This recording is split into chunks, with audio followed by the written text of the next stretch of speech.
Hello sir. Anmol भाई, good evening. Sir नमस्ते। Sir क्या? नमस्ते। नमस्ते भैया, नमस्ते। क्या हाल चाल है? बढ़िया सर। सब ठीक है? जी सर, जी सर। मेरी वॉइस वॉइस आ रही है? Good evening yes sir, madam. जी वॉइस आ सर, रही है। Proper. Good evening sir. Good evening madam, very very good evening. चलिए एक सर बार गुड नमस्कार। इवनिंग हो जाए। नमस्ते भैया, नमस्ते। प्रभाकर सर नमस्कार। और क्या हाल चाल है सर प्रभाकर सर? आपको जी, मैं कह रहा हूँ सर ठीक है। हाँ सर ठीक है, आज तो छुट्टी कर देनी थी ना आपको। क्यों सर, क्या हुआ? अरे सर आज तीज है। हाँ, जब मैं हंसा इसीलिए था। एक्चुअली में क्या हुआ कि दोपहर में थोड़ा सा डिस्टरबेंस हुआ, तो दोपहर वाला बैच चलाता हूँ, बंद कर दिया था मैंने। जी दोपहर सर। में दौड़ा भागी रहती है, रात में कोई टेंशन नहीं। चलिए जितनी देर पढ़िएगा ठीक है, अब क्या दिक्कत है? अब तो कोई दिक्कत नहीं है आपको ना? हाँ, नहीं नहीं, हमें कोई सब दिक्कत नहीं है, सही है। ठीक है सर। चलिए माइक माइक सभी लोग ऑफ कर लीजिए। आज मैं सिर्फ डाइस को खत्म कर देता हूँ, ठीक है? और आज पीडीएफ भी आपको दे दूँगा। और कल ड्रग्स और पॉलीमर्स पे नंबर लगाऊंगा, मतलब फटाफट स्पीड में 2-2 दिन में निपटाऊंगा। बस आपका प्रैक्टिस भी अभी कराना शुरू करूंगा, 3-4 चैप्टर और चले जाएं सब। प्लीज माइक ऑफ ही रखिएगा। बीच में अगर आपको लगे तो आखिर में आपको पूरा मौका दूंगा पूछने के लिए, कोई दिक्कत नहीं होगी।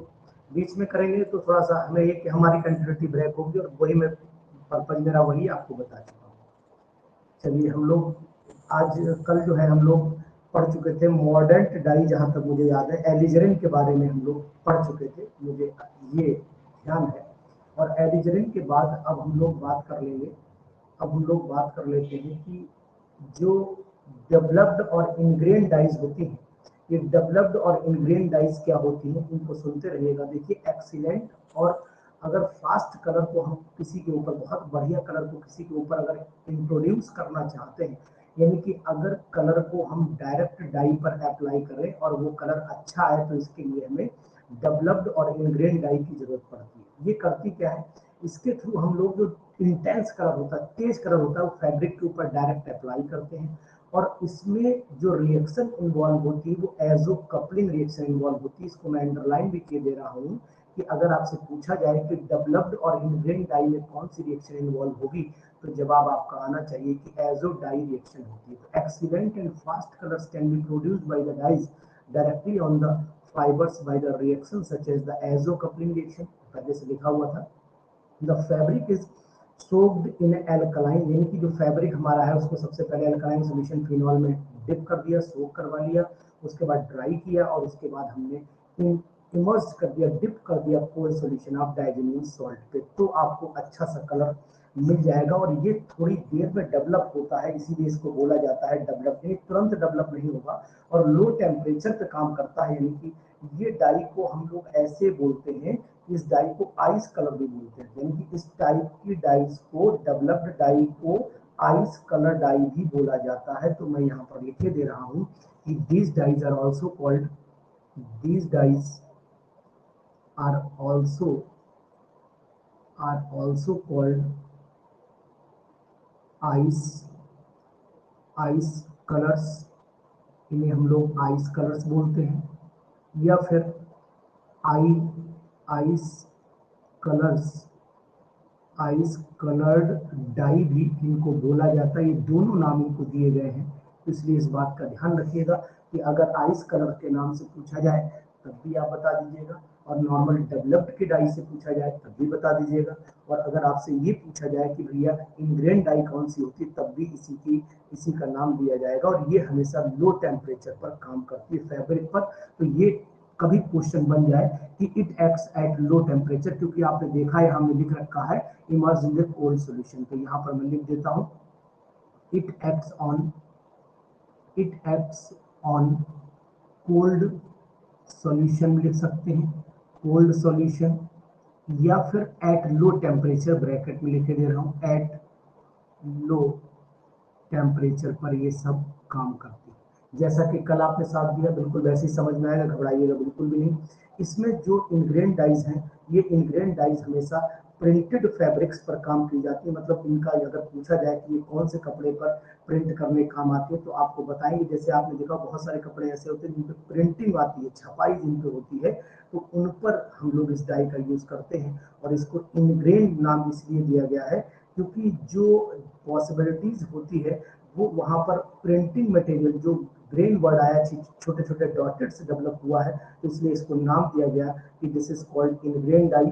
और इनग्रेन डाई का नाम वहीं से आया है कि जो प्रिंटिंग मटेरियल है उसी को हम लोग इनग्रेन बोलते हैं, इसलिए इसको इनग्रेन डाई के नाम से बोला गया है। तो ये पर्टिकुलरली यूजफुल है डाई, किसके लिए ये पर्टिकुलर यूजफुल हो जाती है, प्रिंटेड मटेरियल के लिए। तो एक लाइन में ये भी बढ़ा दे रहा हूं कि it is used mainly for printed material। Actually में मैंने क्या काम किया, सबसे पहले देखा, ढूंढा कि इनके क्वेश्चन कहाँ कहाँ पर मिल रहे हैं, तो मैंने उसी हिसाब से लाइनें चूज की कि कौन कौन सी लाइन हमें यूज कर लेनी चाहिए। तो it is used mainly for the printed material. ये प्रिंटेड मटेरियल या प्रिंटेड फैब्रिक्स भी बोल सकते हैं, ये प्रिंटेड फैब्रिक्स में यूज की जाती है, ये बात आपको ध्यान रखनी पड़ेगी। इसी में एक डाई है जिसका नाम होता है वेट डाई। और ये वेट डाई जो होती है इस पे इम्पोर्टेंट लगा लेते हैं, और ये पूछी भी गई है, इसको हम लोग इम्पोर्टेंट में पढ़ेंगे वेट डाई को। अब ये वेट डाई जो होती है इसमें सबसे फेमस एग्जांपल आपको इंडिगो टिन या इंडिगो का पूछा जाता है कि बेस्ट एग्जांपल इसका कौन सा है। बेस्ट एग्जांपल इसका इंडिगो डाई माना जाता है, और इंडिगो टिन के नाम से भी ये डाई पूछी जाती है। तो मैं आपको ये बताऊंगा, it is also a type of the developed dye. ये भी एक डेवलप्ड डाई का टाइप ही माना गया है, एक काइंड माना गया है। तो वेट डाई इज ऑल्सो इसी की कैटेगरी लगभग मानते हैं लोग इसे, लेकिन अलग पढ़ाई जाती है, अलग बोली जाती है, लेकिन मैं इसे इसी कैटेगरी में ही रखता हूं क्योंकि मुझे इसकी प्रॉपर्टी बहुत सारी इससे मैच करती हुई दिखाई दे जाती है। तो मैं इसे लिख देता हूं, दिस इज ए काइंड। आप कभी पूछ लिया जाए किससे मिलती है, तो this is a kind of developed dye इसको बोला जाता है। ये बात आपको ध्यान रखनी पड़ेगी, एक अलग से पॉइंट बना दिया। और ये एक चीज और भी बताऊं आपको कि ये मतलब जो है, जो कलरलेस रहती है डाई, शुरुआत में कलरलेस रहती है क्योंकि ये ल्यूको फॉर्म में रहती है। और उसके बाद ये फैब्रिक को जब हम लोग मतलब फैब्रिक में हमने डिजोल्व किया तो आपको कलर नहीं दिखाई देगा, लेकिन जैसे इसमें सोडियम थायोसल्फेट डालेंगे आप, सोडियम हाइपोसल्फेट डालेंगे आप, तो तुरंत ही सोडियम हाइपोसल्फेट डालने के बाद इसके अंदर कलर आपको जो है वो चेंजिंग दिखाई देने लगेगी। तो अगर आपको ल्यूको इंडिगो दिखाई देता है तो कलरलेस बोलिएगा, व्हाइट कलर बोलिएगा। और अगर आपको ल्यूको नहीं दिखाई देता है, मतलब अगर पेपर में आए ल्यूको इंडिगो, तो साफ लिख देना it is white in colour. और अगर आपके लिए लिख करके आए कि ल्यूको वर्ड यूज न किया जाए तो फिर आप लिख देना it is blue in colour. तो यहाँ पर मैं सिर्फ इतना काम करूंगा कि डायग्रामेटिकली रिप्रेजेंटेशन की बात करूंगा कि कैसे इसको रिप्रेजेंट कर रहा है, बाकी थ्योरी का बहुत ज्यादा रोल नहीं है। इनको वेट डाई इसलिए भी बोला जाता है, ये भी आपको बता देता हूँ कि सबसे पहले ये फैब्रिक में इंट्रोड्यूस किया जाता है, उसके बाद में ये डाई जो होती है वो हम फर्दर इसको मतलब ऐसा सुखा देते हैं। जैसे सुखाएंगे इसका कलर जो है वो ड्राई पड़ जाएगा, और जैसे ड्राई पड़ जाएगा तुरंत हम क्या करेंगे, धीरे धीरे इसका जो ऑक्सीडेशन हुआ, जिससे ड्राई होना शुरू होगा, एयर के कांटेक्ट में आएगा तो ऑक्सीडेशन शुरू हो जाएगा, और जब ऑक्सीडेशन शुरू हो जाएगा तुरंत धीरे धीरे इसका कलर गायब होना शुरू हो जाता है, और बाद में इसका कलर फिर रीअपियर होता है in the presence of the oxidation. मतलब अगर Na2H2O4 डाला तो कलर चला गया, अब जब हमने ऑक्सीडेशन कराया कलर आ गया। इतनी बात मैं एरो से रिप्रेजेंट कर दूंगा, वो आप एरो से देख लेंगे तो पूरा कंफ्यूजन आपका जो मन में चल रहा हो कब क्या होगा, जैसे मैंने बनाया डायग्राम बना रहा हूँ।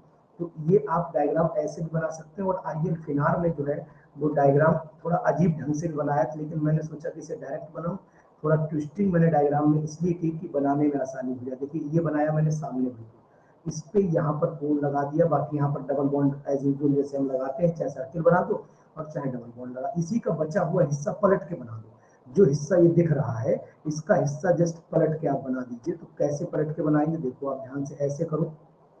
अब ये बताओ NH नीचे है तो यहाँ पर मैं NH ऊपर बना दे रहा हूँ, तो यहाँ धीरे से क्या करता हूँ, एक कोना काट देता हूँ, यहीं पर ऊपर NH बना देता हूँ। ये याद करने का तरीका बता रहा हूँ। और यहाँ वो ऊपर है तो यहाँ इस बार नीचे बना देना, इस तरीके से इतना काम कर लीजिए, ये बन गया। इसके बाद जैसा रिंग था वैसा ही बना दीजिए, आप आसानी से ये बना लेंगे। मतलब इसका उल्टा भैया, इसका मुंह जो है नाराज है, ये ऑक्सीजन डायगोनल है, ये H डायगोनल है, मतलब ये ऐसे अगर बनाएंगे तो आपको याद रहने के चांस ज्यादा बनेंगे। अब इसी एरो के ऊपर मैं डालता हूँ सोडियम हाइपोसल्फेट डाल देता हूँ। तो सोडियम हाइपोसल्फेट का फार्मूला मैंने लिख दिया यहाँ पर Na2S2O4 हो गया। जैसे ही Na2S2O4 डाला, इसका रिडक्शन शुरू हो जाएगा। अगर आपसे पूछे कि यहाँ हुआ क्या, क्योंकि मैंने ऑक्सीडेशन वर्ड बोला था इसके बाद, तो यहाँ पर आप जब रिडक्शन कराएंगे तो रिडक्शन का मतलब सिंपल सी बात ये है कि जो ये O दिख रहा है आपको, ये सब ONA कर देना, ऊपर नीचे दोनों तरफ ONA कर देना। बाकी बॉन्ड की शिफ्टिंग आपको मैं दिखाई दे रहा हूँ कि क्या कंडीशन है। ये चेंज मत करना, एज यूजुअल रखिएगा, इसको ऐसे करना है ना, ये कंडीशन ऐसे बनाइएगा। अब यहाँ पर आपको क्या करना होगा वो मैं भी आपको दिखा रहा हूँ, पहले मैं बना दूँ पूरा देख करके। यहाँ N है, यहाँ H है। अब यहाँ देखो ये वाला बॉन्ड जो है जब ऊपर जाएगा तो आपको पता होना चाहिए, ये वाला बॉन्ड अंदर जाएगा, ये यूं गया तो ये ऊपर भाग जाएगा खट से। तो वही कंडीशन मैं यहाँ बना दे रहा हूँ, ONA हो जाएगा। और जब ONA हो जाएगा तो ये बॉन्ड यहाँ पर आया तो मैंने यहाँ बॉन्ड बना दिया। अब इसके बाद ये कंडीशन मैंने ये सॉरी यहाँ पर मुझे दोनों जोड़ने पड़ेंगे, और जोड़ूंगा मैं थोड़ा आगे बढ़ा करके, ऐसे जोड़ दिया, ये जोड़ दिया। जैसे यहाँ ये वाला हिस्सा जुड़ गया। अब ये बॉन्ड आपका सिंगल रह गया, ये वाला सिंगल रह गया। अब फिर एज यूजुअल बनाइएगा, और जब एज यूजुअल बनाएंगे तो इसमें क्या कंडीशन होगी, इसके अंदर भी वही कंडीशन कि ये वाला बॉन्ड ट्रांसफर कर दूंगा मैं। तो यहाँ मैंने ऐसे किया, ये ऐसे किया, ये ऐसे किया, अभी मिटा लेंगे, बाकी वहाँ बनाएंगे। ये पहले पूरा रिंग बना देता हूँ। अब यहाँ बॉन्ड एज यूजुअल जैसे इसमें है वैसे इसमें बना देता हूँ। ये जल्दीबाजी ना करिएगा, नहीं तो गलती होने के चांस बनेंगे। यहाँ N है और यहाँ H है, ये N अंदर बना है, इस बात का ध्यान रखिएगा। यहाँ पर O था, अब O डबल बॉन्ड से जुड़ा हुआ है तो मैं यहाँ पर ONA लगा दूंगा, और डबल बॉन्ड कहाँ भेज दूंगा, डबल बॉन्ड भाई इसका ये बॉन्ड जो इधर आया होगा, तो ये कंडीशन पॉसिबिलिटी यहाँ पर आपको लगी होगी कि ये बॉन्ड यहाँ पर शिफ्टिंग मैं कर सकता हूँ। तो ये कंडीशन है। अब यहाँ पर अगर मैं आपसे बोलूँ तो ये इसको बोला मैंने इंडिगो, इंडिगो ब्लू बोल दिया। सुनते रहिएगा ध्यान से, इंडिगो ब्लू बोला। लेकिन जैसे ही इंडिगो ब्लू में मैंने सोडियम हाइपोसल्फेट डाला तो ये कंपाउंड क्या बना, ये आपका इस कलर में चेंज हो गया। ये व्हाइट आपका इंडिगो ल्यूको अगर आगे लिख के आता है, इंडिगो ल्यूको वर्ड लिख करके आता है, LEUCO ल्यूको लिख के आता है, तो आप इंडिगो व्हाइट बोलेंगे, ये बात ध्यान रखिएगा। और जैसे ही इसके अंदर मैंने ऑक्सीडेशन कराया तो ऑक्सीडेशन का मतलब फिर वापस इसमें आएगा। तो अब आपको ध्यान रहना चाहिए कि इंडिगो ब्लू आपको तभी दिखेगा जब वो ऑक्सीडाइज्ड फॉर्म में होगा। when it is in oxidized form then it is indigo, when it is in reduced form then it is indigo white in color। तो ये खास बात होती है। और जो ये आपका सोडियम हाइपो सल्फाइड का जो सोल्यूशन आपको दिखाई दे रहा है, ये सोडियम हाइपोसल्फाइड का सोल्यूशन जो है एल्कलाइन नेचर में होना चाहिए। एल्कलाइन नेचर ध्यान रखिएगा, नेचर यहाँ पर मैं लिखे दे रहा हूँ, एल्कलाइन लिखे दे रहा हूँ, एल्कलाइन नेचर लिखे दे रहा हूँ, ये बात आपको ध्यान रखनी पड़ेगी। इसके बाद इनमें पेपर में बहुत बड़ा क्वेश्चन, आप सोचो इनकी प्रिपरेशन आ जाए, प्रॉपर्टीज आ जाए, ऐसा आने की कोई चांस नहीं रहते। मैंने अक्सर बहुत सारे देखे, लेकिन हाँ स्ट्रक्चर जरूर आने का चांस बना रहता है, या ये किससे मिलके बना है, ऐसा भी क्वेश्चन मैंने देखा है। तो उन्हीं क्वेश्चंस को मैंने तलाशा और उसी के हिसाब से अपनी जो नोट्स की प्रिपरेशन है की है। तो इसके बाद हेडिंग हमारा आ जाता है डिस्पर्स्ड डाई। लास्ट क्लासिफिकेशन है डिस्पर्स्ड डाई है, और डिस्पर्स्ड डाई को हम लोग कैसे रिप्रेजेंट करेंगे वो आपको नाम ही बता रहा है कि डिस्पर्जन यहाँ पर हो रहा है। सबसे बेस्ट एग्जांपल अगर इसका बोला जाता है तो सबसे बढ़िया एग्जांपल है 1 अमीनो 4 हाइड्रोक्सी एंथ्राक्विनोन। अगर आपको स्ट्रक्चर पता हो तो मैं शायद आपको ये बता देता हूँ कि 1 अमीनो, नाम ही ने बता दिया कि कहाँ पर NH2 लगा होगा, 1 अमीनो हो गया। और इसके बाद कहाँ पर लगाना है, 4 पे हाइड्रोक्सी लगा देना, 4 हाइड्रोक्सी लगा दीजिए, 4 हाइड्रोक्सी हो गया। और उसके बाद लिख देते हैं एंथ्राक्विनोन। तो पहले तो मैं आपको ये हिंट दे देता हूँ, क्विनोन, पहले आपको ये हिंट दे देता हूँ कि ये डाई एंथ्राक्विनोन कैटेगरी में आती होगी। और इसका अगर स्ट्रक्चर मैं देखूँ तो स्ट्रक्चर सिंपल है कि पहले मैं एंथ्राक्विनोन ही बना लेता हूँ, जिससे कि एक हिस्सा हमारा कंप्लीट हो जाए। ये मैंने एंथ्राक्विनोन बनाया। अब एंथ्राक्विनोन में बॉन्ड आप ऐसे बना दीजिए, ऐसे बना दीजिए, सब बॉन्ड बन गए।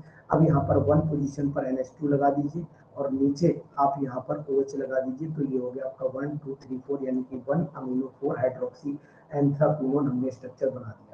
ये जो डाई होती है ये हमेशा पोलर फाइब्रिक के लिए यूजफुल होती है। तो यहाँ पर मैं पॉइंट वाइज लिखे दे रहा हूँ, it is useful useful for polar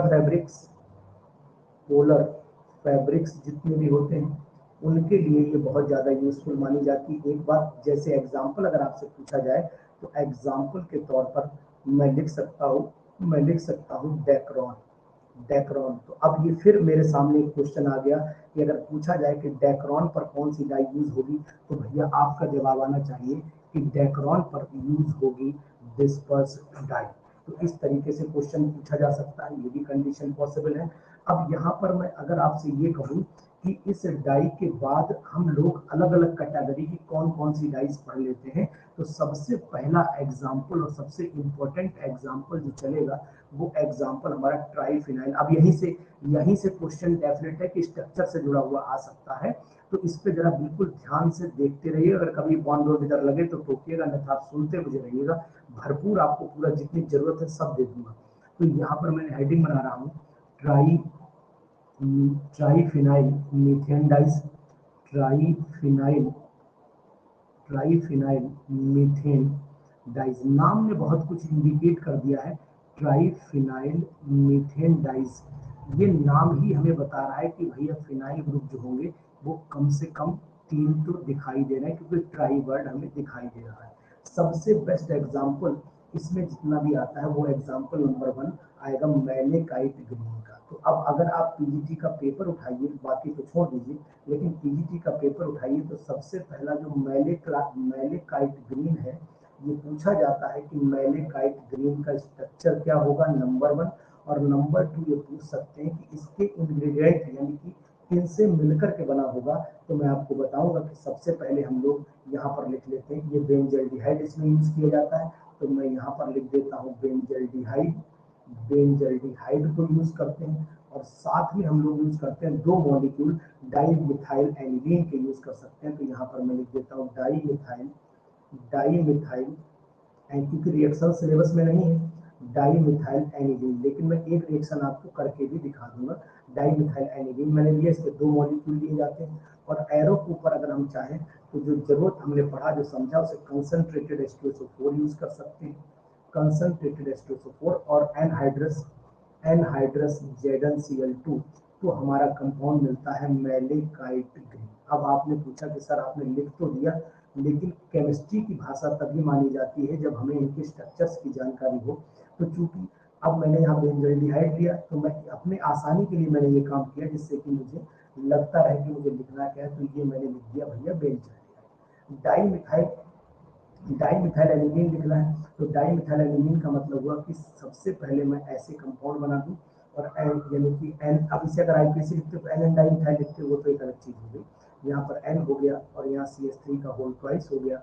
यहाँ पर भी दूसरा मॉलिक्यूल ऐसे करके निकाल दिया मैंने, यहाँ पर भी NCH3 का होल ट्वाइस हो गया। यहाँ पे 2 कुंडियाँ हाइड्रोजन की निकालना बाहर और इनसे वाटर को नोच लेना। ये बाहर दरवाजे से अपना सिर निकाल के झाँक रहे थे, किसी ने H2SO4 डाल दिया, खोपड़ियाँ दोनों की उड़ गई। तो अब कंडीशन आपको ये दिखाई दी कि नीचे ये हाइड्रोजन भैया ऐसे लटका देना, ये बॉन्ड ऐसे करके खींच देना पकड़ के, ये दोनों बॉन्ड ये डबल बॉन्ड खिंच जाएंगे और बेंजीन के मुंह में जाकर के ऐसे लगा देना, है ना। तो सिंपल सा ये आपके सामने स्ट्रक्चर ये ऐसे बनता हुआ दिखाई देगा। यहाँ पर N हो गया, यहाँ CH3 का होल ट्वाइस हो गया, यहाँ पर भी N हो गया और यहाँ CH3 का होल ट्वाइस हो गया। इस तरीके से CH3 का होल ट्वाइस है। जो बोल भी रहा हूँ तो इसलिए कभी आपको लगे कि सर क्या लिखा है तो सुन भी लेने पर मैं क्या बोल रहा हूँ। CH3 का होल ट्वाइस ही मैंने लिखा हुआ। This is called malachite green. ये ल्यूको बेस होता है, इसको हम लोग ये रिएक्शन सिलेबस में नहीं है, बता दे रहा हूँ, मैलेकाइट ग्रीन। और इसको हम लोग ल्यूको बेस बोलते हैं। और जब मैंने बोला कि ल्यूको बेस बोला जाए तो समझ लेना कि उसका कलर नहीं है, मतलब वो कलर्ड नहीं है, वो व्हाइट कलर में रहा होगा। तो ये चीज ध्यान रखना। लेकिन यहाँ जब ल्यूको बेस है तो इसका ओरिजिनल कलर नहीं दिखा, वही दिखाई देगा जो है। तो अब ये व्हाइट तो है नहीं, इसका ओरिजिनल कलर इसके ब्रैकेट में लिखा हुआ है ग्रीन। तो इसका इससे पहले मैंने लिखा था, मैंने यहाँ पर व्हाइट बोला था, यहाँ व्हाइट बोला था क्योंकि इंडिगो का जो ओरिजिनल कलर होता है वो व्हाइट होता है। इसी तरीके से यहाँ पर इसका ओरिजिनल कलर ग्रीन होता है। तो जब मैं ल्यूको लिखूंगा तो इसका मतलब ल्यूको बेस का मतलब जो कलर एक्चुअल है वही दिखाई देगा। अब ये कलर अपना चेंज करता है उसके ऑक्सीडेशन पर, और जैसे जैसे हम इसको ऑक्सीडाइज करेंगे तो ऑक्सीडाइज करने पर इसकी डीपनेस कलर की बढ़ती चली जाएगी और अल्टीमेट क्यों हो जाएगी, रीजन भूले दे रहा हूँ, due to the formation of the quinonoid structure. इसका क्विनोनॉइड स्ट्रक्चर, पहले तो इसका ऑक्सीडेशन कराएंगे, मतलब अगर मैं आपको बहुत सर लिख दूं तो नंबर 1 सबसे पहले मैं इसका ऑक्सीडेशन कराऊंगा, और जैसे ही ऑक्सीडेशन कराऊंगा तो ये कलर्ड बेस तैयार हो जाएगा। तो यहाँ पर मैं कलर्ड बेस लिखे दे रहा हूँ, कलर्ड बेस तैयार होगा, और उसके बाद जैसे इसके अंदर मैं कोई भी मिनरल ऐसे डालता हूँ, HCl डालता हूँ, तो ये क्विनोनॉइड स्ट्रक्चर में बदल जाएगा, और जैसे ये क्विनोनॉइड स्ट्रक्चर में बदलेगा कलर की डीपनेस बढ़ जाएगी, कलर जो है वो डाई के फॉर्म में डार्क कलर दिखाई देगा। और अगर आप क्विनोनॉइड स्ट्रक्चर भी चाहते हैं तो इतना मैं आपको बना करके दिखाऊंगा भी, यहाँ पर ऐसे बना दूँ, पीछे देख लूँ क्या करना है, ये ऐसे है, ठीक है। इसके बाद इसमें जो है यहाँ पर मैं सी लगा देता हूँ, और ऊपर आपने 2 लगे हैं वो लगा दूंगा। यहाँ डबल बॉन्ड अभी लगाऊंगा, पहले देख लेता हूँ पूरा स्ट्रक्चर राइट टाइम पे आ रहा है नहीं। ये बनाया, यहाँ पर N लिखा है, यहाँ पर CH3 का होल ट्वाइस लिख दिया, और यहाँ पर मैं बनाऊंगा डबल बॉन्ड, और इस तरीके से क्विनोनॉइड फॉर्म में लाना पड़ेगा, ये कंडीशन बनाई। और यहाँ पर डबल बॉन्ड दिखाया, यहाँ पर आपका N है, तो यहाँ N लगा देता हूँ, पॉजिटिव साइन अब आ जाएगा क्योंकि इसकी बैलेंसी बिगड़ चुकी है होल ट्वाइस। और अगर इसमें मैंने HCl डाला है तो सिंपल सी बात है कि Cl नेगेटिव यहाँ पर आयन की फॉर्म में जुड़ जाएगा, और इस पे H ये पॉजिटिव है, तो इसका मतलब है कि Cl नेगेटिव ये H पॉजिटिव है, सॉल्ट फॉर्म में दिखाई देगा और क्विनोनॉइड स्ट्रक्चर होगा। ये कलर्ड बेस बोला जाता है, कलर्ड बेस। ये वर्ड में बेस लगातार यूज कर रहा हूँ। तो अब आपसे पूछा जा सकता है कि मैलेकाइट ग्रीन किस कैटेगरी की, मैं बहुत इंपॉर्टेंट आया हुआ क्वेश्चन, मैलेकाइट ग्रीन किस कैटेगरी की डाई में आती है, तो आपको पता होना चाहिए ये बेसिक डाई में आती है। मैंने ये बात कल भी आपको बताई थी, ये बेसिक डाई के अंदर काउंट की जाती है, बहुत इंपॉर्टेंट। और आने की संभावना भी बढ़िया इसकी लग रही है कि मतलब इस पे एक, मैंने बोला कि डाई से 2 क्वेश्चन तय है, 2 क्वेश्चन तो उम्मीद करके चलिए कि हमें कहीं कहीं मिलना है। इसके बाद दूसरी डाई आपकी, अब फटाफट सुनेंगे, स्पीड बन जाएगी मेरी भी, फ्लो मेरा बन गया है। इसके बाद हम लोग क्रिस्टल वायलेट की बात कर लेते हैं। क्रिस्टल वायलेट आपने देखा होगा, जो लोग हैं जो फैमिली में हैं उन्होंने देखा होगा कि डॉक्टर्स लोग एक्चुअली में बच्चा जब पैदा होता है तो इसके नाल पे डालने के लिए क्रिस्टल वायलेट का यूज करते हैं, क्योंकि ये एंटी बैक्टीरियल भी है, एंटी फंगल एजेंट भी माना जाता है, और इसका सबसे बड़ा रोल गायनोलॉजिकल प्रैक्टिस में भी किया जाता है।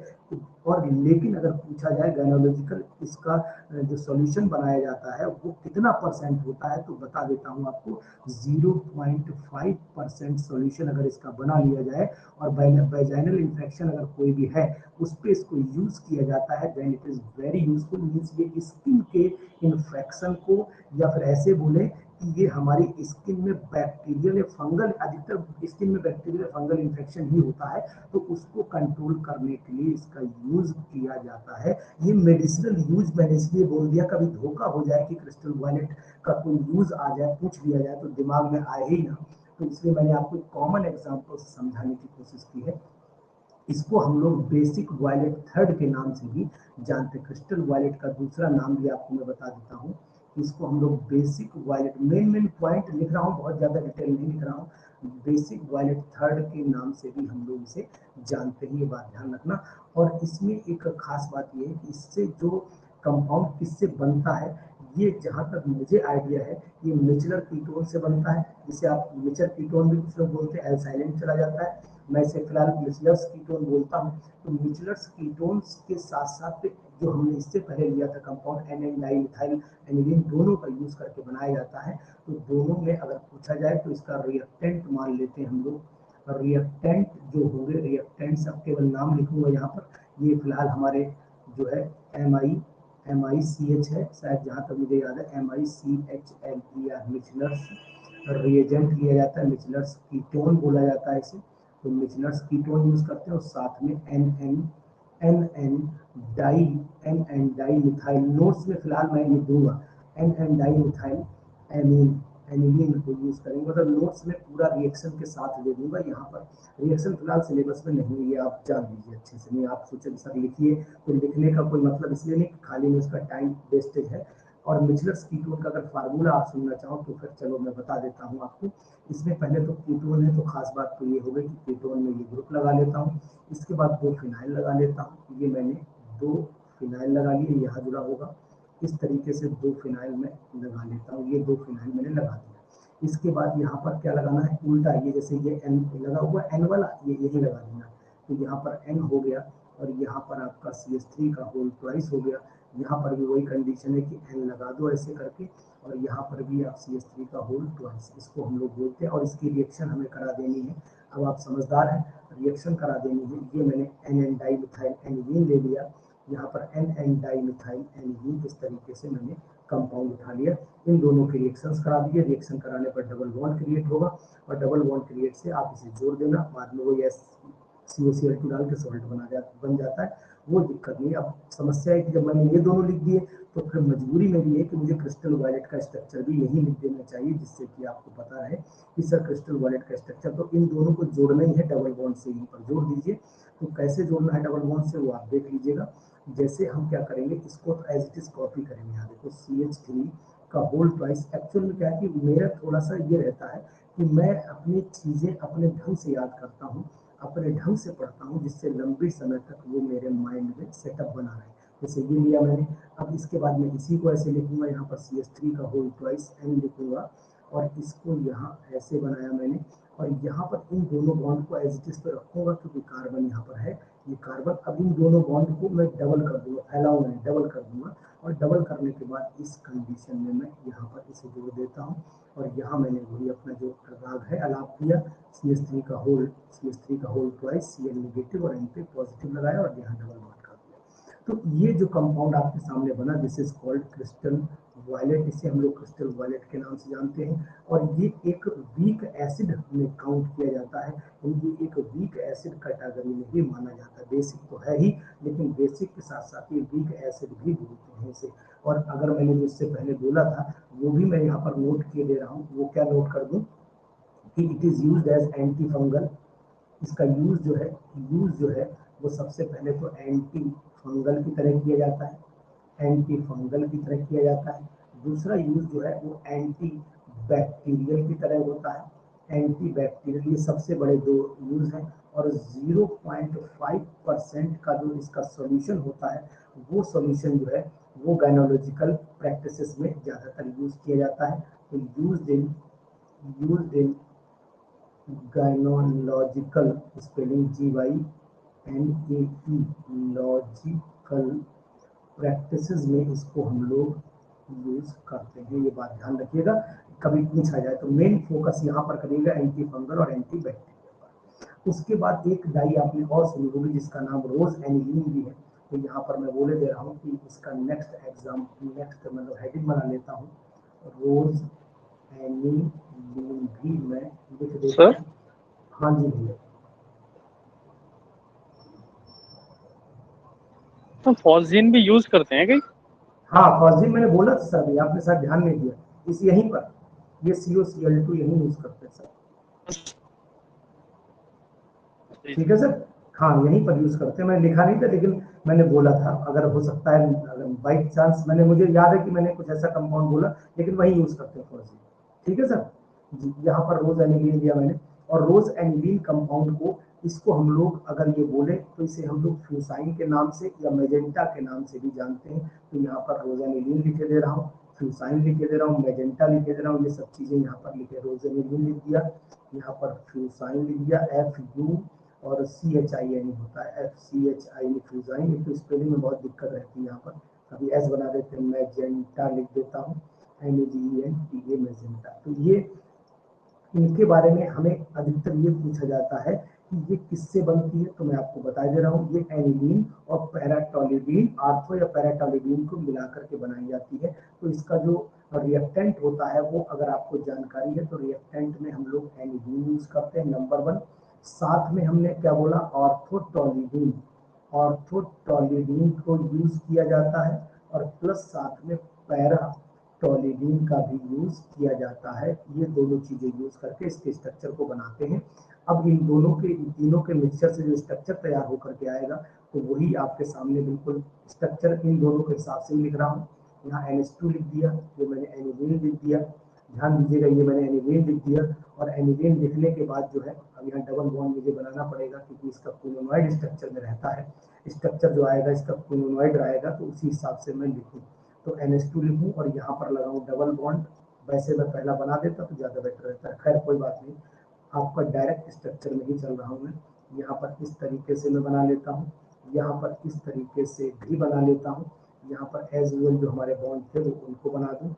यहाँ पर हमें लगाना है पैराटोलिडिन और ऑर्थोटोलिडिन से आया होगा, तो यहाँ पर मैं लिख लेता हूँ NH2 और यहाँ पर लिख लेता हूँ NH2 लगाऊं और यहाँ CH3 लगा देता हूँ। तो ये हमारे सामने ऑर्थोटोलिडिन पैराटोलिडिन का प्रोडक्ट रहा होगा। और यहाँ पर ऑर्थोटोलिडिन में बीच में क्या रहा होगा, ये तो ऑर्थोटोलिडिन दिख ही रहा है पैरा में। यहाँ पर अगर आप ध्यान दोगे तो ये पैरा पोजीशन पर यहाँ CH3 भी लगा होगा, इस बात का ध्यान रखना, तभी ये बॉन्ड जुड़ा है। ये कार्बन उसी का है, CH3 वाले का ही कार्बन यहाँ पर इन्वॉल्व हुआ है, नहीं तो मामला गड़बड़ा जाता है। नहीं तो कार्बन रखना कि ये कार्बन बाहर कहाँ से आ गया। इस कंपाउंड को हम लोग बोलते हैं रोज एनिलीन बोलते हैं। लेकिन अब इधर वाले में आपने बैलेंसी सेटिस्फाई करनी है, तो वही होता है कि इसमें आप मिनरल एसिड डालते हो। जैसे ही मिनरल एसिड डालते हैं तो उस कंडीशन में आपको यहाँ पॉजिटिव लगाना पड़ता है और यहाँ Cl नेगेटिव। इस कंडीशन को भी आप चाहो तो दिखा सकते हो। और इस कंपाउंड को हम लोग बोलते हैं रोज एनिलीन के नाम से जानते हैं। अब मैंने जो नोटिस किया वो ये किया कि इसके ये पूछे गए कि भैया किन किन से मिलकर बना होता है, और ये भी पूछा जा सकता है कि रोज एनिलीन स्ट्रक्चर बना के दे दिया और पूछ लिया कि भैया बताओ कि ये स्ट्रक्चर किसका है। नीचे ऑप्शन डाल दिए, मैलेकाइट ग्रीन डाल दिया या फिर आपका एलिजरिन डाल दिया, ये डाल दिया, ऐसे करके पूछ लें। और एक चीज और भी पूछ सकते हैं कि रोज एनिलीन का जो यूज है वो कहाँ होता है। तो सबसे ज्यादा केमिस्ट्री लैब में इसका यूज सिर्फ रिएजेंट बनाने में होता है। तो यहाँ लिख देता हूँ rose aniline is used, rose aniline is used in the preparation of Schiff's base या कुछ लोग इसे स्किप्स बेस भी बोलते हैं। तो सिप्स बेस बनाने में इसका काम होता है। ये बात सब ध्यान रखिएगा, इम्पोर्टेंट है ये इससे। लेकिन सबसे ज्यादा इम्पोर्टेंट भैया, सबसे ज्यादा इम्पोर्टेंट मैलेकाइट ग्रीन है। 2022-23 इसके ऊपर लिख रहा हूँ। उम्मीद करूंगा कि इससे क्वेश्चन मिलना चाहिए।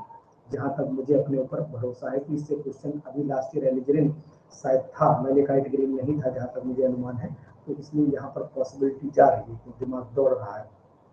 अब हमारे पास में नाइट्रो डाइज भी होती है, या नाइट्रो या फिर नाइट्रोसो डाइज। अब इनके स्ट्रक्चर से ही हम जुड़ी सब बातें फटाफट आपको बताते रहेंगे और लास्ट में क्वेश्चंस आपको बता देंगे, तो आप आसानी। सबसे पहला तो आप नाम पे सुना होगा पिक्रिक एसिड का। इसमें मुझे बहुत ज्यादा इसलिए नहीं बताना है कि पिक्रिक एसिड इंटर से लेकर के आप आखिर तक पढ़ते हैं। और पिक्रिक एसिड को हम लोग 2,4,6 ट्राइनाइट्रोफिनॉल के नाम से भी जानते हैं। तो 2,4,6 ट्राइनाइट्रोफिनॉल के नाम से भी हम लोग इसे जानते हैं। ये बात आपको ध्यान रखनी पड़ेगी। और पिक्रिक एसिड का अगर कोई स्ट्रक्चर पूछेगा तो शायद बड़ा अजीब बात होगी अगर हम ना बना पाए। तो यहाँ पर हम लोग OH लगा लेते हैं और यहाँ NO2 लगा लेते हैं, यहाँ पर भी NO2 लगा लेते हैं और यहाँ पर भी NO2 लगा देते हैं। This is picric acid. और इसका यूज जो होता है वो कैसे होता है ये आपको बता देते हैं। ये वूल और सिल्क में यूज की जाती है, मतलब इसका यूज सबसे ज्यादा वूल और सिल्क में होता है। तो यहाँ पर मैं वूल में लिखे दे रहा हूँ एंड सिल्क में इसका यूज किया जाता है। और ये ब्राइट येलो, मतलब कैसा कलर, अगर आपसे पूछा जाए तो कलर कैसा होता है, तो यहाँ पर लिखे दे रहा हूँ it is bright yellow die मानी जाती है ना, ब्राइट येलो कलर की डाई मानी जाती है। तो कलर आप थोड़ा सा ध्यान रखिएगा, ये चीज आप अपने अंदर ये कलर मेनली फोकस करना। और इसका यूज बाकी तो आपको पता है, एक्सप्लोसिव में भी किया जा रहा है, एंटीसेप्टिक में भी किया जा रहा है, लेबोरेटरी में किया जा रहा है। लेकिन इस समय डाई पढ़ना है तो डाई का काम हमें यही पकड़ लेना है। इसके बाद इसी नाइट्रो कंपाउंड में अगर चलोगे, नाइट्रो के अंदर ही रहेंगे अभी हम लोग। और नाइट्रो के अंदर एक नाम आपने और सुना होगा, माइटियस येलो का नाम आपने और सुना होगा। और माइटियस येलो जो होता है, MARTIUS, माइटियस येलो जो होता है, इसमें कुछ नहीं करना है, एक पड़ोस में रिंग और जोड़ देना, ये वाला NO2 हटा देना। तो ऐसे आप याद कर सकते हो। ये मैंने ऐसे बना दिया, ये रिंग ऐसे नेफ्थलीन वाली स्ट्रक्चर है। और यहाँ पर OH लगाया, यहाँ पर NO2 लगाया, यहाँ पर भी मैंने NO2 लगाया। इस कंपाउंड को मार्टियस येलो बोलते हैं, या फिर 2 डाइनाइट्रो 2,4 2 पोजीशन पे, और ये 2,4 डाइनाइट्रो नेफ्थलीन बोलेंगे, फिनॉल बोलेंगे। नेफ्थलीन बोलेंगे, फिनॉल बोलेंगे, बोले। तो इसका कंपाउंड होगा, इसका नाम लिख दिया माइटियस, माइटियस येलो वन बोला मैंने। नेफ्थॉल। हाँ, माइटियस येलो। और इसको हम लोग बोल सकते हैं 2,4 dinitro, dinitro, nitro naphthol 1 भी लिख सकते हो, कोई दिक्कत नहीं। फिलहाल मैं इसे नेफ्थॉल लिखे दे रहा हूँ, नेफ्थॉल लिखे दे रहा हूँ। इस तरीके से ध्यान रखिएगा। 1 नेफ्थॉल से आया होगा, 1 नेफ्थॉल के नाइट्रेशन से आया होगा, सिंपल सी बात अगर आपसे पूछा जाए। और ये जो कंपाउंड होता है ये कैसा, ये जो माइटियस येलो डाई है ये कौन सी डाई है, ये क्वेश्चन भी आ सकता है। तो ये डायरेक्ट डाई में होता है, यूज होता है। तो आप ध्यान रखिएगा कि डायरेक्ट, इसीलिए मैं लिखे दे रहा हूँ, जहाँ मुझे जो चीज जरूरत पड़ रही है मैं लिख दे रहा हूँ, जिससे कि आपको दिक्कत ना होने पाए। तो यहाँ मैंने डायरेक्ट डाई लिख दिया। और दूसरी बात आपको ये भी बता दूं कि किसको कलर करने होंगे, तो वूल और सिल्क यहाँ पर भी लिखूंगा। ये मैं वूल लिख देता हूँ यहाँ पर, और एंड यहाँ पर ये मैंने सिल्क लिख दिया। ये वूल और सिल्क को कलर करने हैं। फटाफट यही सब चीजें छोटी छोटी पढ़नी है। इसके आपने, इसके बाद नाम आपने सुना होगा नेफ्थॉल, नेफ्थॉल येलो का भी नाम सुना होगा, नेफ्थॉल येलो का भी नाम सुना होगा। और नेफ्थॉल येलो में कुछ नहीं करना है, इसमें यहीं पर SO3H ग्रुप लगा देना है, जय हिंद हो जाएगी, तुरंत नेफ्थॉल बन जाए। मतलब जब एक कंपाउंड पढ़ो तो उससे जुड़े हुए सब कंपाउंड पढ़ते चले जाओ, कुछ याद करने की जरूरत आपको नहीं पड़ेगी। यहाँ पर OH ले लेता हूँ, यहाँ NO2 ले लेता हूँ, और यहाँ पर भी NO2 ले लेता हूँ, और यहाँ पर मैं SO3H लगा देता हूँ, HO3S ये मैंने लगा दिया। This is called naphthol yellow, इसको बोला जाता है। और इस तरीके को, इसको भी हम लोग डायरेक्ट येलो डाई के नाम से भी जानते हैं। तो it is direct, direct yellow die के नाम से भी ये जानी जाती है, क्योंकि ये डायरेक्ट यूज की जाती है, डायरेक्ट कैटेगरी में आती है, भी वूल सिल्क में यूज की जाती है।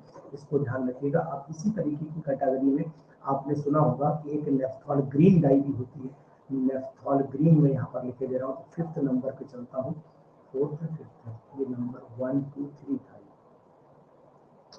ये नंबर 3, ये नंबर 3, ये नंबर 2, और इसके बाद आ गया आपका 4th। ये 4th पे आ गया आपका नेफ्थॉल, नेफ्थलीन या नेफ्थॉल भी बोलो, जो नेफ्थॉल चल रहा है। तो नेफ्थॉल आपका ग्रीन कलर आ गया। और नेफ्थॉल ग्रीन जब मैंने बोला, तो नेफ्थॉल ग्रीन का मतलब कुछ नहीं करना है, इसमें जो कंपाउंड बन रहा है वो आप पहले तो नेफ्थॉल ये रहा होगा, ये नेफ्थॉल रहा होगा। यहाँ पर बॉन्ड पूरे बनाने पड़ेंगे क्योंकि यहाँ दिक्कत आ सकती है। और ये मैंने ऐसे बनाया, ये यहाँ पर आपका, ये ध्यान रखना नेफ्थॉल मैंने जब ग्रीन लिखा तो ये 2 नेफ्थॉल से बनेगा, तो मतलब 2 का मतलब यहाँ OH रहा होगा। तो मैं पहले यहाँ OH बनाऊँ, यहाँ ब्रैकेट में लिख देता हूँ नाइट्रोसो, इसका दूसरा नाम भी लिख लूँ तभी लिख पाऊंगा, नाइट्रोसो, क्या बोलते हैं, नाइट्रोसो 2 नेफ्थॉल बोलेंगे। 2 नेफ्थॉल के नाम से भी ये जाना जाता है। तो 2 नेफ्थॉल आपको दिखाई दिया, और नाइट्रोसो इसके आगे लगा ही हुआ है, तो यहाँ पर नाइट्रोसो लगा दो। This is the naphthol green. और ये भी आपको मैं बताना चाहूंगा कि ये एक मॉडर्न डाई कैटेगरी में आती है।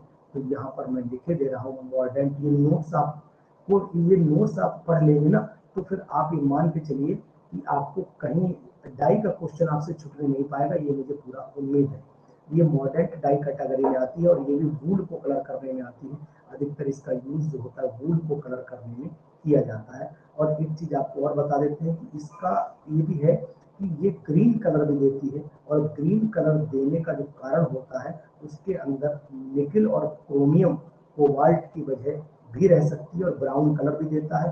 ये ब्राउन कलर जो देता है वो कोबाल्ट की वजह से, ग्रीन देता है वो क्रोमियम और निकेल के साथ में मॉडर्न यूज जब करते हैं तब ये देता है। तो ध्यान रखना कि कलर में कौन सा कब होता है। मैंने बोला क्रोमियम निकेल की वजह से, क्रोमियम निकेल की वजह से ग्रीन कलर देगा, और कोबाल्ट की वजह से ये ब्राउन कलर देता है। ये चीज आप ध्यान रखना। जनरली हालांकि यहाँ पर चांस नहीं है पूछने के, प्रैक्टिकल से जुड़ी बात है, फिर भी मैंने एक आइडिया आपको दे दिया। इसके बाद आपने पढ़ा होगा fast green, fast green colour पढ़ा होगा, फास्ट ग्रीन डाई पढ़ी होगी। और फास्ट ग्रीन डाई भी एक मॉडर्न डाई में आती है, मॉडर्न डाई में आती है।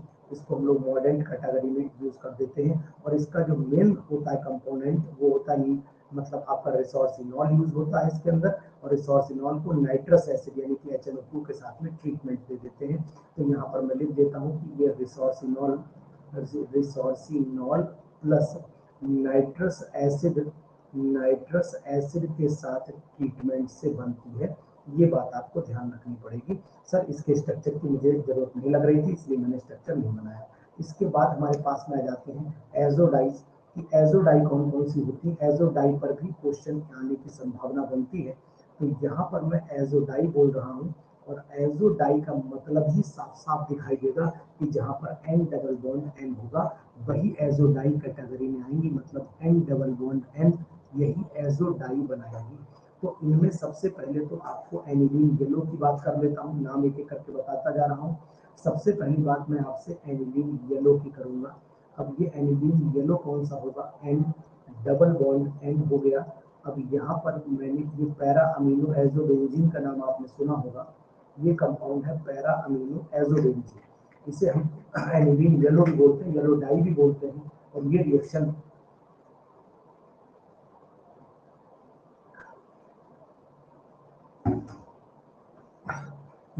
आपने 12th क्लास में कपलिंग रिएक्शन के नाम से पढ़ी होगी। तो ये कपलिंग रिएक्शन से बनती है और ये एजोडाई में काउंट होती है।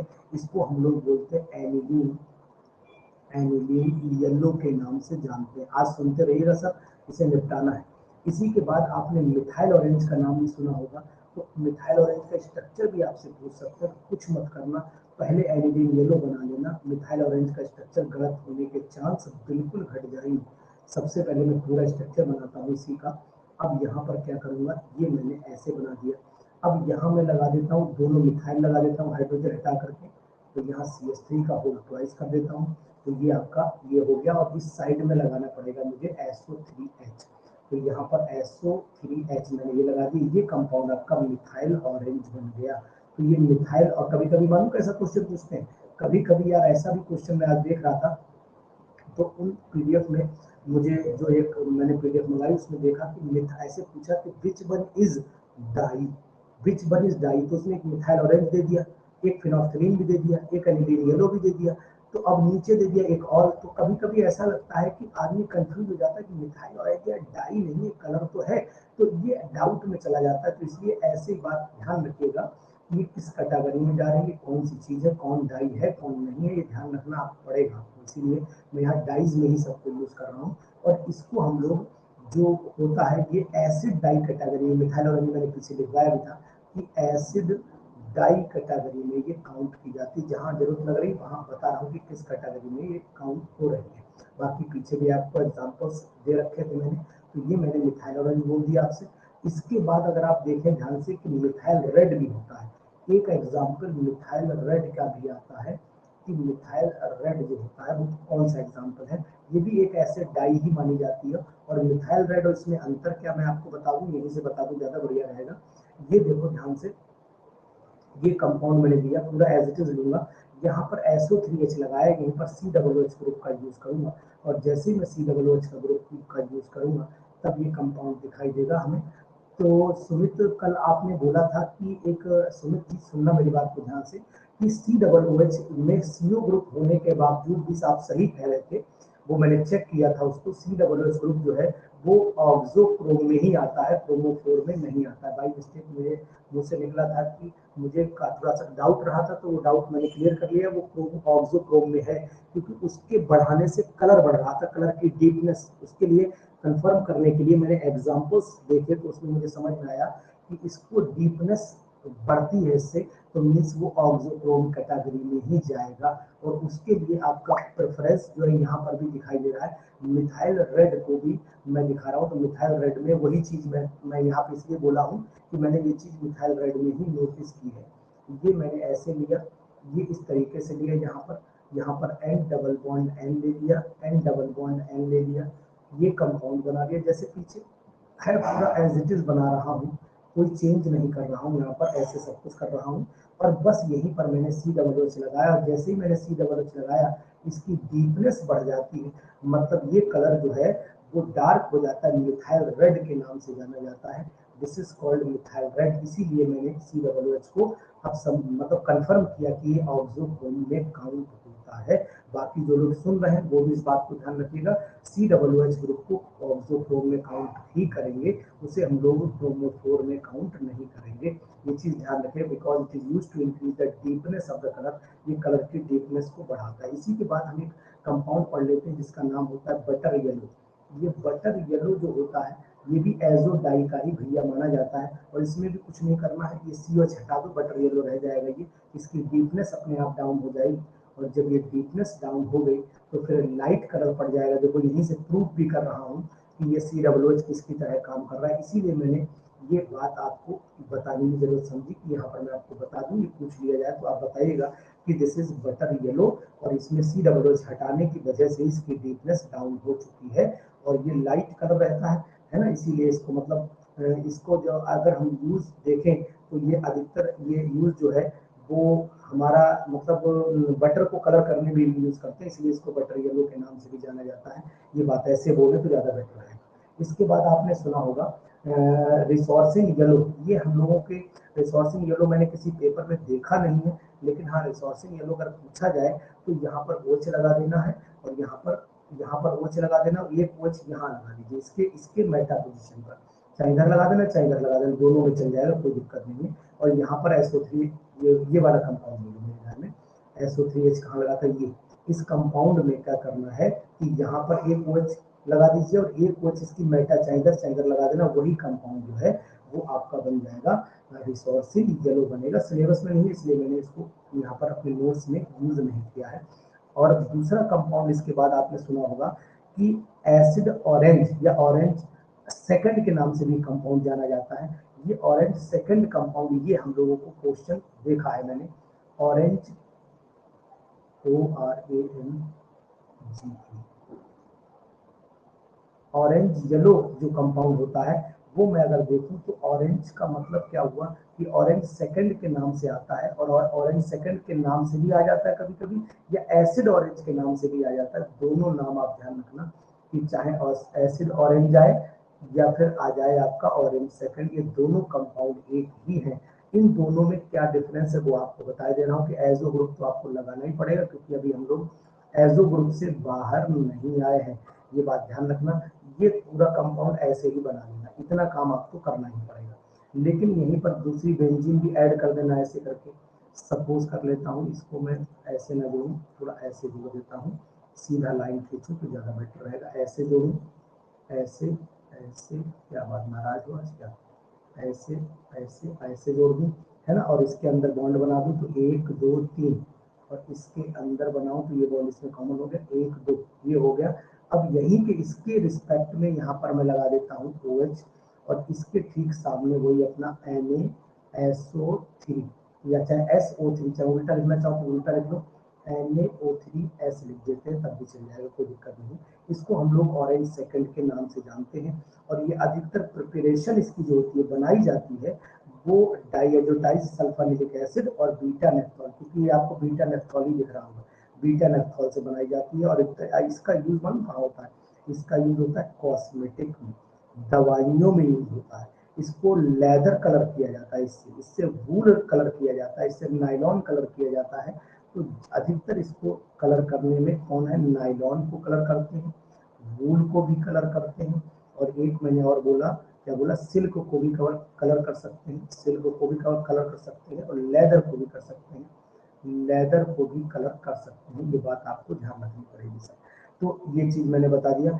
ये जहां तक मुझे याद है कि ऑरेंज पर अभी तक पीजीटी में कोई क्वेश्चन नहीं आया हुआ है, मैंने अभी तक नोटिस नहीं किया। मैंने पीजीटी में क्वेश्चन नोटिस किए हैं वो इंडिगो पे नोटिस किए हैं, मैलेकाइट ग्रीन पे नोटिस किए हैं, एलिजरिन पे नोटिस किए हैं, ये अधिकतर मैंने, और इसके बाद फिनोफ्थलीन इंडिकेटर पे भी किए हैं। तो ये मैंने अधिकतर, एक कॉन्गो रेड भी देखा है, तो ऐसे देखें तो वही मैंने अधिकतर यूज किए हैं। तो उन्हीं को हम लोग अभी उनको भी डिस्कशन कर लेते हैं हाथ के हाथ। तो हमारा टॉपिक ये जो है वो एक टॉपिक पूरा कंप्लीट होगा। तो इसके बाद है हमारा कॉन्गो रेड। ये जो कॉन्गो रेड होता है इसको भी मैंने नोटिस किया भी, लेकिन हाँ बहुत ज्यादा इस पे क्वेश्चन नहीं आता, बहुत ज्यादा क्वेश्चन इंडिगो, मैलेकाइट ग्रीन और एलिजरिन पे आता है। चाहे आप मेरी बात को अगर मानते होंगे तो जरूर पेपर उठा करके देख सकते हैं। तो कॉन्गो रेड जो होती है ये कहाँ यूज होती है, ये भी कपलिंग से ही आती है, मतलब कपलिंग रिएक्शन से ही बनती है, लेकिन इसकी जो चेन कंपाउंड होती है वो कपलिंग में 3 यूज होते हैं। पहला तो होता है नेफ्थोइक एसिड, तो यहाँ मैं लिख देता हूँ नेफ्थोइक एसिड लेते हैं, एक इसमें जो कंपोनेंट होता है। दूसरा इसके अंदर यूज करते हैं टेट्रा, मतलब इसे बेंजीडीन बोलते हैं। टेट्रा टेट्रो क्या बोलते हैं, मुझे नाम थोड़ा सा पूरा बोलने में दिक्कत हो रही है। टेट्राजाइड बेंजीडीन शायद बोलते हैं जहाँ तक याद है मुझे। तो टी बेंजीनोइड बोले दे रहा हूँ मैं, बेंजीडीन बोले दे रहा हूँ। इसको प्रोनाउंसिएशन एक बार देख करके बताऊंगा आपको क्या है। उसके बाद फिर दूसरा कंपाउंड हम लोग नैप्थेनोइक एसिड का ही यूज करते हैं। तो ये दोनों चीजें यूज करेंगे। देख लीजिएगा, आप घबराइएगा नहीं, इसको देखना, प्रोनाउंसिएशन में ध्यान नहीं मुझे एग्जैक्ट। टेट्रा एजोटाइज्ड है सर। हाँ, टेट्राइजोटाइज, हाँ ऐसे कुछ है, मुझे नाम मेरे दिमाग में फंस नहीं रहा है। बोल दीजिए, मैं लिख के दे रहा हूँ। टेट्रा एजो टाइज्ड, हाँ ईडी ठीक, टाइज्ड, सही है। तो TIZED। हाँ सही, ठीक है सर, जेडीडी एंड एसईडी लिख देता हूँ। तो यहाँ पर आप ध्यान रखिएगा कि ये दो कंपोनेंट इसमें यूज होते हैं और इसकी कपलिंग रिएक्शन यूज होती है। तो यहाँ पर मैं कपलिंग लिखे दे रहा हूँ। कपलिंग रिएक्शन का हम लोग यूज कर लेते हैं और कपलिंग रिएक्शन में जो प्रोडक्ट बनता है वो कॉन्गो रेड होगा। कॉन्गो रेड का स्ट्रक्चर बनाने की देखो कोशिश करता हूँ गोपाल सर, अब आपके नॉलेज में है, आप पढ़े हुए हैं, तो मुझे लगता है कि आप बताएंगे कि कहीं पर छोटी सी, वैसे जरूरत नहीं पड़ेगी लेकिन हाँ मैं लिख रहा हूँ। ये बना देता हूँ, ये बना देता हूँ और यहाँ पर ऐसे लगाऊँ और ऊपर लगा लेता हूँ नैप्थेनोइक एसिड है तो NH2 लगा लेता हूँ। यहाँ पर SO3Na लगा लेता हूँ। एक काम ये हो गया। अब यहीं से मैं लगाता हूँ एजो ग्रुप, ऊपर से एजो ग्रुप लगा लूँ और ये बेंजीन, दो बेंजीन डाल देता हूँ, एक ऐसे और फिर एक ऐसे डाल देता हूँ। ये कंपाउंड ऐसे चला जाए और यहाँ पर भी वही बॉन्ड ऐसे बना दूँ। फिर यहाँ पर N बनाऊँ, फिर डबल बॉन्ड N बनाऊँ, फिर जैसे इससे इधर जोड़ा वैसे इधर जोड़ देता हूँ, वैसे ही इधर जोड़ूंगा तो थोड़ा सा तिरछा करूँगा रिंग को और ऐसे करके ये बना देता हूँ। ऊपर जोड़ देता हूँ वही आपका NH2 और नीचे जोड़ देता हूँ आपका SO3Na और ये कंपाउंड में रिंग पूरे कर दूँ। ये ऐसा देखिएगा सब, शायद ऐसे ही है जहाँ तक मुझे याद स्ट्रक्चर है। और यहाँ पर 2HCl निकल जाता होगा रिएक्शन के बाद। तो ये जो रेड स्ट्रक्चर बना है ये कॉन्गो रेड का बना है। नाम तो पूछा गया है लेकिन अभी मैंने पीजीटी के पेपर में इसके स्ट्रक्चर को नहीं ऑब्जर्व किया है और शायद मैं उम्मीद करता हूँ गोपाल सर मैं सही बोल रहा हूँ कि मैंने इसका स्ट्रक्चर अभी पीजीटी में नहीं देखा है, नाम जरूर इसको नोटिस किया गया है। ठीक है, तो सर इसको स्ट्रक्चर पे बहुत आप टेंशन ना लेना। कॉन्गो रेड का नाम आप ध्यान रखिएगा कि कॉन्गो रेड जो होती है, हाँ ये भी एक डायरेक्ट डाई में यूज होती है, ये भी एक डायरेक्ट डाई का ही एग्जाम्पल मानी जाती है। ये क्वेश्चन ऐसे बनते हैं इसके पीजीटी के, ये कौन सी डाई है, बोले डायरेक्ट है, ये कौन सी बैड डाई है। मैं सही बोल रहा हूँ ना, इसको आप नोटिस करिए जो मैं बोल रहा हूँ। ये अधिकतर क्वेश्चन ये बैड डाई जी है, सर। ये डायरेक्ट डाई है, ये क्वेश्चन बनते हैं और इसको एसिड बेस इंडिकेटर की तरह भी यूज किया जाता है। तो ये तो एक यूज हो गया, it is used as acid base, जी एसिड बेस बिस इंडिकेटर की तरह। बिस जी बोलिए एजोडाई सर। भी बोल देते हैं हाँ सर। बिस इंडिकेटर, एजोडाई भी बोल देते हैं इसको। हाँ बिस एजोडाई में लिख देता हूँ इंडिकेटर, इसे हम लोग बिस एजो डाई के नाम से ही जानते हैं। तो ये चीज ध्यान रखिएगा। तो अधिकतर जो मैं क्वेश्चन बोल रहा हूँ स्ट्रक्चर से आप घबराइएगा नहीं, मतलब स्ट्रक्चर आपसे उम्मीद है कि नहीं पूछे जाएंगे और ना ही पूछने की मुझे कहीं उम्मीद इनकी लग भी रही है। हाँ कभी धोखा बाई चांस ये हो जाए कि भाई आप कहो कोई और एग्जाम देने जाए बड़े लेवल का तो वहाँ पूछने के चांस बन जाते हैं। इसके बाद सर हमारे पास बनती है थैलीन डाइज। तो थैलीन डाइज में कौन कौन से आती है हम वो भी देख लेते हैं। THELEIN थैलीन डाइज की बात कर लेते हैं। थैलीन डाइज में से भी जो सबसे ज्यादा पूछने वाला कंपाउंड माना जाता है, एक तो यूसिन का नाम पूछा जा सकता है आपसे कि यूसिन जो है वो कहाँ आ रहा है, तो यूसिन भी थैलीन कैटेगरी में आता है। तो नंबर 1 एक आपका फ्लोरोसिन भी पूछा जा सकता है, एक तो फ्लोरोसिन और एक यूसिन। इन दो पे मुझे लगता है कि ज्यादा फोकस करना चाहिए, इन दो कंपाउंड को मुझे ज्यादा याद रखना चाहिए। तो सबसे पहले तो आपको पता होना चाहिए कि फिनोल्फथालीन ही एक खुद में एक कंपाउंड है और फिनोल्फथालीन से ही ये डेवलप हुए होंगे, इसीलिए इन कंपाउंड को थैलीन डाइज के अंदर रखा गया है। तो एक एग्जाम्पल हम लोग कंसिडरेशन में लाते हैं। नंबर 1 लाते हैं फ्लोरिसिन। तो स्पेलिंग में लिख रहा हूँ FLUOR और RESCEIN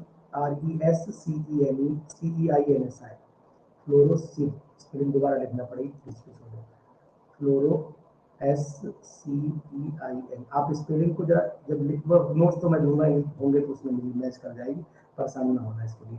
अब यहाँ फ्लोरोसिन मैंने जो यूज किया है इसमें आपका सबसे इम्पोर्टेंट ये कि भैया इसका स्ट्रक्चर तो पूछने की कोई उम्मीद नहीं है, लेकिन हाँ ये जरूर पूछा जा सकता है कि ये किससे बनी होगी। तो ये दो चीजों से बन के आई होगी। नंबर वन, एक तो शायद मुझे अच्छे से याद है रिसोर्सिनॉल का यूज होता है, और दूसरा इसके अंदर दूसरा शायद यूज होता है जिंक क्लोराइड एनहाइड्रस। तो रिसोर्सिनॉल और जिंक क्लोराइड एनहाइड्रस को कंडेंस कर दिया जाता है, और जैसे ही कंडेंस करेंगे तो कंडेंस किसके साथ करेंगे वो भी आपको बता दे रहा हूँ, थैलिक एनहाइड्राइड के साथ में कर दीजिए। तो यहाँ पर मैं लिख देता हूँ कि इसको कंडेंस थैलिक एनहाइड्राइड के साथ में कर दीजिए। तो जैसे ही थैलिक एनहाइड्राइड के साथ में कंडेंस करेंगे तुरंत आपको कंपाउंड मिलेगा फ्लोरीसेन। तो ये चीज ध्यान रखना। और ये अधिकतर जब यूज की जाती है तो इन जो येलो कलर होता है, येलो या ग्रीन कलर का जो इंटेंस होता है, फ्लोरिसेंस होती है, जो चमक होती है, उसको पैदा करने के लिए इसको अधिकतर यूज किया जाता है। ये चीज ध्यान रखिएगा। हालांकि ये सब चीजें हमें उम्मीद नहीं कि आने के कहीं चांस लग रहे हैं। दूसरा एग्जाम्पल जो होता है वो ईओसिन का होता है, और ईओसिन में आपको ध्यान रखना पड़ेगा कि ईओसिन जो है वो एक किस तरीके की कंपाउंड से प्रिपेयर की जाती है। इसको टेट्रा ब्रोमोफ्लोरोसिन के नाम से भी जाना जाता है। तो दूसरा नाम याद रखिएगा, इसका नाम है टेट्रा ब्रोमोफ्लोरिसिन फ्लोरिसिन के नाम से भी जाना जाता है ये कंपाउंड। ये बात भी आपको सब ध्यान रखनी पड़ेगी। ईओसिन, और ईओसिन एक रेड कलर का पाउडर होता है, मतलब ईओसिन का अगर कलर पूछा जाए तो रेड पाउडर होता है, और ये किसकी वजह से होता है, क्विनोनाइड स्ट्रक्चर की वजह से होता है। तो मैं यहाँ पर लिखे दे रहा हूँ कि eosin is red powder due to क्विनोनोइड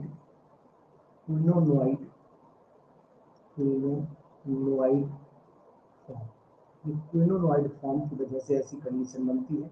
और इसको अधिकतर लेदर, पेपर और आपका ड्रग्स और कॉस्मेटिक, इनमें सबका अधिकतर कलरिंग, जैसे आपने देखा हो बहुत सारी दवाइयां भी कलर आती हैं, आपने देखा हो कलर, आपका कोई कलर आ रहा है दवाई के ऊपर, आपने कोटिंग भी देखी होगी।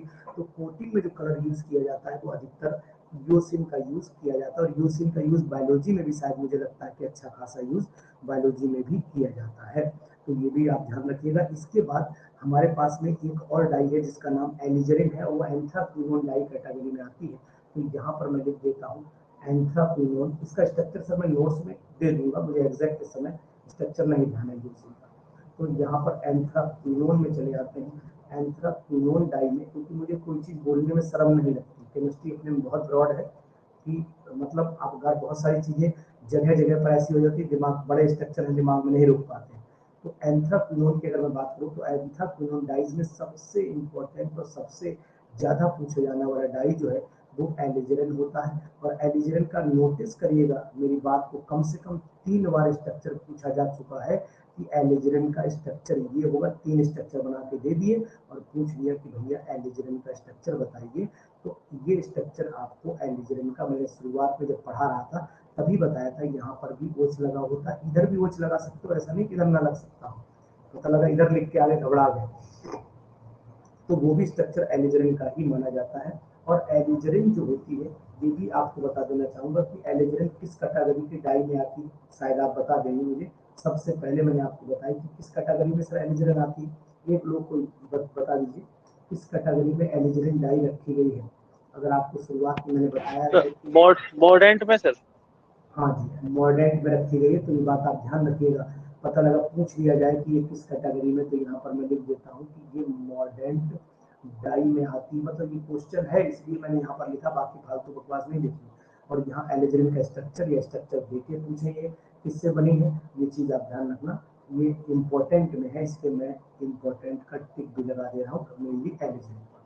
अब एलिजरिन के साथ साथ में आपने नोटिस किया होगा कि एलिजरिन के डेरिवेटिव में मैंने अभी थोड़ी देर पहले बोला था जिसका नाम था 1-अमीनो-4 हाइड्रोक्सी एंथ्राक्विनोन। ये भी मैंने थोड़ी देर पहले बोला था। और 1-अमीनो-4 हाइड्रोक्सी एंथ्राक्विनोन को भी एक डिस्पर्स डाई में मैंने एग्जाम्पल के तौर पे बोला था, वो भी इसी की ही कैटेगरी मानी जाती है। और ऐसे ही मैंने शुरुआत में आपको एलिजरिन रेड के नाम भी बताए थे, 1-अमीनो-4 एंथ्राक्विनोन भी बताए थे। शुरुआत में लिख दिए थे, कल लिखे थे जहाँ तक मुझे अच्छे से याद। इसके बाद सर एक एग्जाम्पल आपने और भी नोटिस किया होगा जिसका नाम है इंडिगो डाई। इंडिगो डाई और ये इंडिगो डाई पे भी क्वेश्चन सर टीजीटी में आया है। 101% में श्योर हूँ कि इंडिगो डाई से क्वेश्चन आया हुआ है। इंडिगो डाई का स्ट्रक्चर भी पूछ लेते हैं, और ये सबसे ओल्डेस्ट वेट डाई भी है, यही ध्यान रखिएगा। Indigo is the oldest vat dye के नाम से भी जानी जाती है। सबसे पूछ लिया सबसे पुरानी कौन सी, क्योंकि पीजीटी का कोई भरोसा नहीं है कि it is oldest vat dye में आती है, ये बात आप ध्यान रखना, है ना। सबसे पुरानी वेट डाई यही मानी जाती है। इसे इंडिगो टिन इसका मेन कंपोनेंट होता है, इसलिए इसको हम लोग इंडिगो टिन भी बोलते हैं। INDI इंडिगो टिन इसका मेन कंस्टिट्यूएंट होता है, मेन कंस्टिट्यूएंट या कंपोनेंट बोलिए, कंस्टिट्यूएंट होता है, इसीलिए इसको हम लोग इंडिगो टिन नाम से भी जान लेते हैं। अब इसका स्ट्रक्चर जरूरी लग रहा है मुझे बनाना, मैंने अभी थोड़ी देर पहले शायद बनाया भी था। अगर चाहो तो आप डायरेक्ट बना सकते हो, पहले एक बेंजीन रिंग ऐसे बना लो, है ना, उसके बाद आप सिंपल सा ऐसे बनाओ, यहाँ पर आप N और यहाँ पर H लगा दो। यहाँ पर आपने देखा था कि सर यहाँ पर डबल बॉन्ड को ऐसे लगा दो, फिर यहीं से बॉन्ड खींच लो एक ऐसे करके डबल, और फिर यहीं पर ऐसे उल्टा बना दो उसका उल्टा ऐसे बना दो चाहे। अब मैं इसका सीधा बना मतलब ऐसा बना दिया मैंने, है ना, ऐसे बन गया। अब कहाँ ले जाऊँ, ऐसे ऐसे, और इसको थोड़ा सा गलत जगह मैंने लग रहा है जोड़ दिया ना, यहाँ जोड़ना चाहिए, ऊपर जोड़ना चाहिए था, यहाँ पर ये ऐसे N, यहाँ H, यहाँ ऐसे, अब आएगा यहाँ पर ऐसे ये, और यहाँ पर अब फिर वही कंडीशन आ जाएगी, बेंजीन वाला ऐसे करके ये बेंजीन में बना दिया, चाहे बॉन्ड बना दीजिएगा, और यहीं पर जैसे O इधर है तो इसका O अपोजिट डायरेक्शन बन जाता है। ये कंपाउंड इंडिगो है। इसका स्ट्रक्चर मुझे लग रहा है कि पूछा जा सकता है, इसलिए मैंने स्ट्रक्चर पे बहुत फोकस किया कि भाई स्ट्रक्चर में आपको बता दूं। और दूसरी बात सर ये भी है कि अगर आप देखोगे तो इंडिगो टिन व्हाइट भी होता है, इंडिगो टिन ब्लू भी होता है। इंडिगो टिन व्हाइट रिडक्शन पर बन जाता है, इंडिगो टिन ब्लू ऑक्सीडेशन पर बन जाता है। तो मैं यहीं पर एरो लगा करके ये लिखे दे रहा हूँ, Indigo tin Indigo tin white, ये इंडिगो, अरे एरो पे रिडक्शन लिखता तो ज़्यादा बढ़िया रहता, यानी कि अगर मैं एरो ऊपर लिख देता हूँ रिडक्शन, यहाँ रिडक्शन लिख देता हूँ, रिडक्शन रेड ना लिखूँ नहीं तो कंफ्यूजन करेगा, रिडक्शन है तो यहाँ पर इंडिगो टिन व्हाइट बन जाएगा। और अगर इसी को मैं ऑक्सीडेशन करा दूँ, इसी को ऑक्सीडेशन करा दूँ तो ये जो कंपाउंड आपको दिखाई देगा ये इंडिगो टिन ब्लू में कन्वर्ट हो जाएगा। तो इसी के नीचे लिख दे रहा हूँ, इंडिगो टिन ब्लू कंपाउंड हो जाएगा। बस ये चीज़, बाकी कुछ नहीं होना। जैसे रिडक्शन कराओगे तो आपको जो ये H दिख रहा है, वो दिख रहा है, इसको H बना देना, मतलब इसको OH कर देना। रिडक्शन साफ दिख रहा है, रिडक्शन इसी कराओगे तो यहाँ पर H बना देना, यहाँ पर भी H बॉन्ड अंदर भेज देना, जैसे पिछले में भेजा था वही कलर बन जाएगा। रिडक्शन पर इंडिगो व्हाइट कहलाता है, ये ध्यान रखना। अब इसके बाद सर हमें एक चीज़ और भी ध्यान रखनी है इसमें जो बहुत इंपॉर्टेंट है, और वो सर क्या है वो जान लीजिए। एक फ्लोरिसेंट भी होते हैं, और ये फ्लोरिसेंट क्या होते हैं उन पे भी हम लोग छोटी छोटी बातें कर लेते हैं। कोई, अब देखिए, अब आप मुझसे थोड़ी सी बात करिए कि फ्लोरिसेंट क्या होते हैं, इस पर मुझे बताना नहीं बहुत ज़्यादा। FLORESCENT फ्लोरिसेंट, ठीक है। ये ब्राइटनिंग एजेंट के नाम से भी जाने जाते हैं, brightening BRIGHTINING, brighten BENING, brightening agent के नाम से भी ये जाने जाते हैं। और ये ब्राइटनिंग एजेंट मतलब आपने देखा होगा सफेद कपड़े जो लोग पहनते हैं वो कपड़ों में टिनोपाल लगाते हैं, बोल बढ़िया बढ़िया टिनोपाल लगा घूम रहे हैं। तो टिनोपाल भैया क्या है, टिनोपाल एक ब्राइटनिंग एजेंट है, और ये मॉडर्न फ्लोरिसेंट माना जाता है। और इसकी जगह पर अब एक शायद कौन सा एक नया आ गया, मुझे नाम नहीं जाना, क्या एक सीसी में आता है छोटा सा, मुझे नाम नहीं ध्यान आ रहा है, वो आता है, वो भी यूज करते हैं हम लोग। ये सब फ्लोरिसेंट जब केमिकल डाले जाते हैं तो ये केमिकल क्या करते हैं, उसके कलर को ऑक्सीडाइज करने की कोशिश करते हैं। और जैसे ही ऑक्सीडाइज करते हैं तो खास बात क्या, वो सुन लेना मेरे मुंह से, खास बात ये है कि ये एक्चुअल में कलरलेस कंपाउंड शॉर्टर वेवलेंथ को, यानी कि शॉर्टर वेवलेंथ को एब्जॉर्ब कर लेते हैं और लॉन्गर वेवलेंथ को अपने में से निकाल देते हैं। ये इनकी खास बात होती है, यानी कि अगर एब्जॉर्ब करेंगे तो कौन सी वेवलेंथ को, शॉर्टर वेवलेंथ को एब्जॉर्ब करेंगे, शॉर्टर वेवलेंथ को एब्जॉर्ब करेंगे और अपने में से रिलीज करेंगे, निकालेंगे, इमिट करेंगे लॉन्गर वेवलेंथ। इसीलिए इसीलिए ये कपड़ों में चमक दिखाने लगते हैं, ये इनकी खास बात होती है। और अगर एग्जाम्पल के तौर पे आ जाओ तो ब्लैंको 4R का नाम भी फेमस है, तो एग्जाम्पल में आ जाएगा, एग्जाम्पल में BLANKO ब्लैंको 4R का नाम भी फेमस है, इसको यूज कर सकते हैं। या फिर ब्लैंको 4WT भी यूज होता है, तो ब्लैंको 4WT, ये सभी इनके कोड वर्ड, इन्हें इसी के नाम से जाना जाता है। और एक आपने, मैंने अभी बोला था, टिनोपाल का नाम भी बड़ा पुराना है, टिनोपाल है ना, बीवी के नाम से भी आता है, BOB के नाम से भी आता है, तो टिनोपाल में इसका मार्केट में नाम टिनोपाल ही है। इस तरीके बीवी की क्या कंपाउंड, ब्राइटनिंग एजेंट बोला जाता है? हाँ ब्राइटनिंग एजेंट, तो इनके नॉर्मल क्लेचर में बता दे रहा हूँ, इनके नॉर्मल क्लेचर में जो कलर है उसको रिप्रेजेंट करता है, कलर को, ब्राइटनेस के कलर को रिप्रेजेंट करता है, थोड़ा सा वायलेट कलर ही रखता है अपने आप में, इसीलिए ये वर्ड इंडिकेट किए गए। ये हल्का सा ब्लैंको 4 जो रेड है, इसमें रेड जो आर है वो रेड कलर को रिप्रेजेंट कर रहा है, इसीलिए ये वर्ड यूज किए गए, ये IPC नॉर्मल क्लेचर के अकॉर्डिंग यूज किए गए थे। तो ये सर मैंने आपको एक क्लू बताया, जो पूरा एक हिंट दिया कि डाइज में हम लोगों को क्या क्या पढ़ लेना चाहिए और डाइज में किन किन चीजों पर मुझे फोकस कर लेना चाहिए।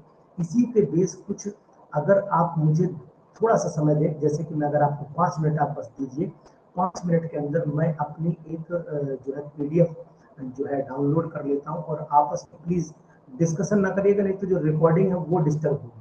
अगर आप आपस में डिस्कशन करेंगे तो रिकॉर्डिंग डिस्टर्ब हो जाएगी, जितनी चल रही कायदे से ऐसी रहेगी। और आप मुझे 2 मिनट का समय लीजिए, मैं स्क्रीन थोड़ी सी हटा करके और PDF एक डाउनलोड कर लूँ, वो आपको मैं दिखा देता हूँ। तो यहीं पर मैं PDF डाउनलोड कर लेता हूँ।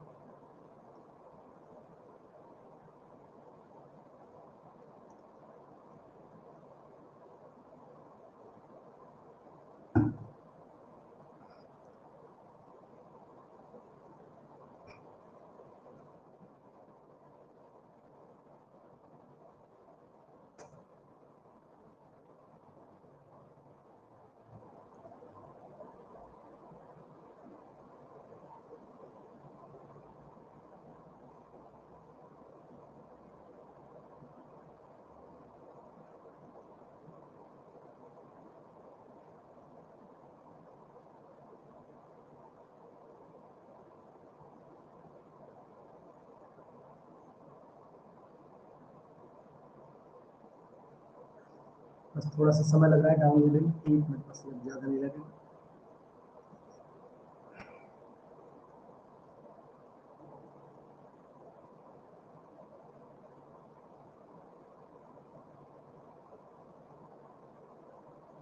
एक और डाउनलोड कर लूँ, दोनों डाउनलोड हो जाए, फिर मैं आपको दिखाता हूँ कि कौन कौन सी क्वेश्चंस पॉसिबिलिटी जो मुझे लग रही है।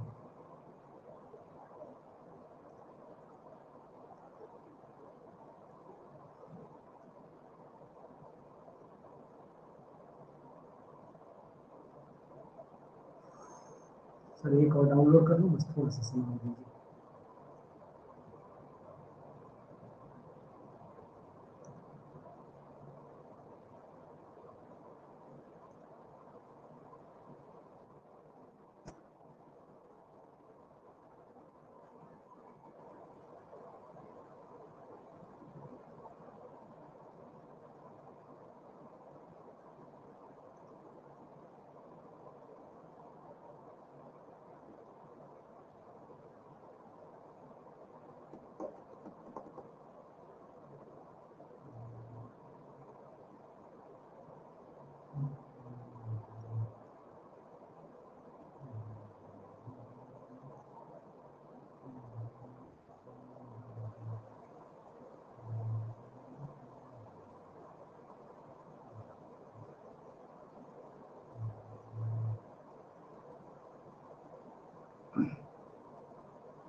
आप लोग परेशान ना होइए सर, शांति मोड में चले गए, मैं यहीं हूँ, टेंशन ना लीजिए।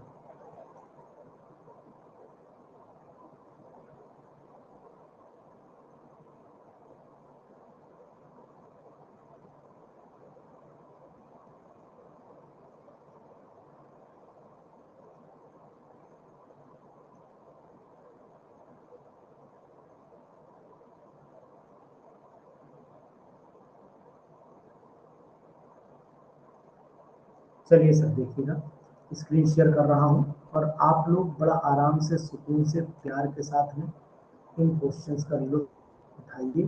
देखिए ये मैंने कुछ क्वेश्चन लिए हैं और ये क्वेश्चन आपके सामने स्क्रीन पे हैं। इनमें जो ग्रुप उठाए हैं देखिएगा, जैसे पहला क्वेश्चन है the coloured compound exhibit the colour due to the presence of, ये किसकी वजह से कलर शो करता है। अब आपका माइक मैं ऑन कर रहा हूँ, शायद माइक ऑफ है, एक मिनट जी। चलिए सर, अब ज़्यादा नहीं, बहुत एकदम सब ना बोलने लगना।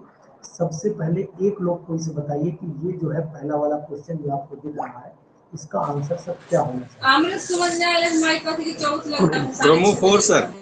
Sir chromophore. Chromophore sir. जी जी ठीक, क्रोमोफोर। तो इसका मतलब ये हुआ कि हम एक एक करके डिस्कशन करते चले। सबसे पहले एकदम सब लोग ऑन ना करिएगा, तो कान भर जाएंगे। क्रोमोफोर यहाँ पर टिक कर लेता हूँ, पहले का ए लगा देता हूँ। दूसरे का the group that is necessary for a coloured compound to act as a dye, जब वो डाई बनती है तो तब बन पाती है। जब क्रोमोफोर है भी। ना रुक जाइए सर। क्रोमोजेन। हाँ एक मिनट सर, एक मिनट। द ग्रुप, क्वेश्चन पढ़िए सर, जल्दीबाजी ना करिए, क्वेश्चन पढ़िए। तब वो डाई बन पाती, मैंने आपको लिखवाया था कि dye is equal to chromophore plus chromo auxochrome, लिखवाया था, आप याद करिए, लिखवाया था मैंने आपको कि तभी वो डाई कहलाती, कंप्लीट डाई तभी बनती है।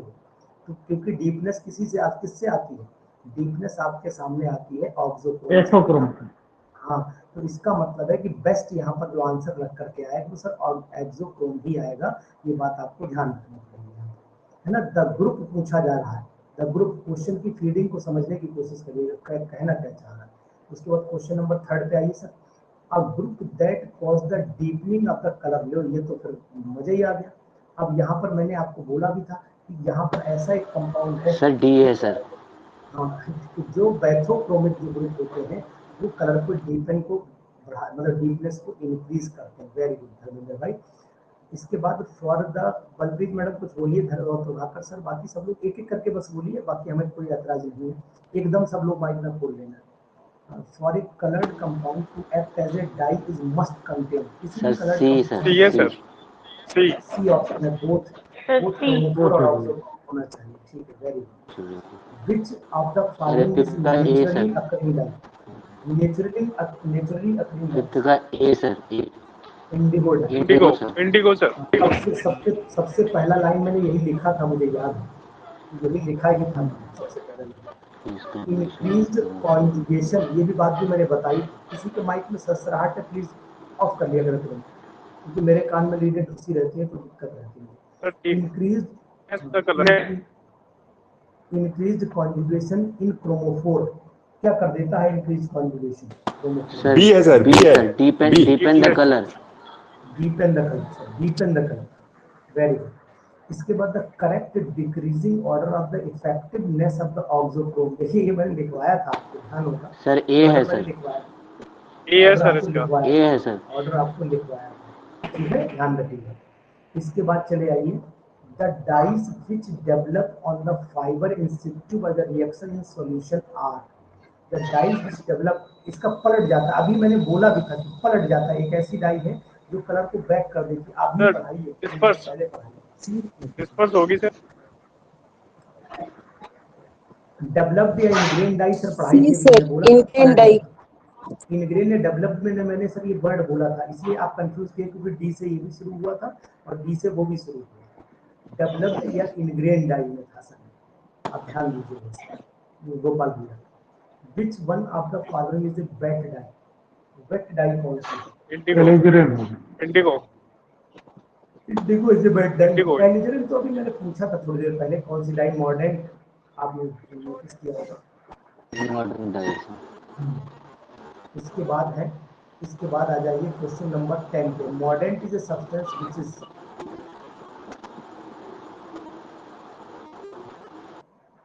ये sir. A sir. Fix dye on fix dye on the fibre, mordant वही काम करता है, ठीक है, कलर तो है नहीं, ग्लूकोबेस भी नहीं है, तो यही रहेगा, ठीक। ये बताइए 11, बताइए 11, विच dyes which can be applied directly to the cotton from the water soluble are called, जो डायरेक्ट कॉटन पे अप्लाई की जाती है। और ये कौन सी डाइज, थोड़ा दिमाग लगा के बोल दिएगा, ये हम लोग डिस्कशन नहीं कर जी पाएंगे। Sir, substantive dye, substantive dye. ये मैं शायद डिस्कसन नहीं कर पाया, लीव कर दे, छोड़ दे। नहीं सर, नाम बताए थे आप, नाम बताए थे, नोट्स में नाम बताए थे। हाँ, ठीक। Which one of the following is a triphenyl methane dyes? अभी पढ़ाइए, अभी डी रहेगा। लगा दूं डी, डी लगा दूं, ठीक। रोजा एनिलीन। हाँ जी, इसके बाद बोलिएगा भैया। चलिए, which one of the following is used to prepare the chips? अभी बताया थोड़ी देर पहले, चिप्स बेस को यूज करने में। ये सर, रोज अनिलिंग। ठीक, इसके बाद solution of which dye is used for sterilising the skin, अभी बताया, in the gynaecological practices. Crystal violet A. Crystal violet, very nice. Which one of the following is nitroso dye, ये भी अभी बोला था, पिक्रिक अभी एसिड। Picric acid. पक्का जी sir.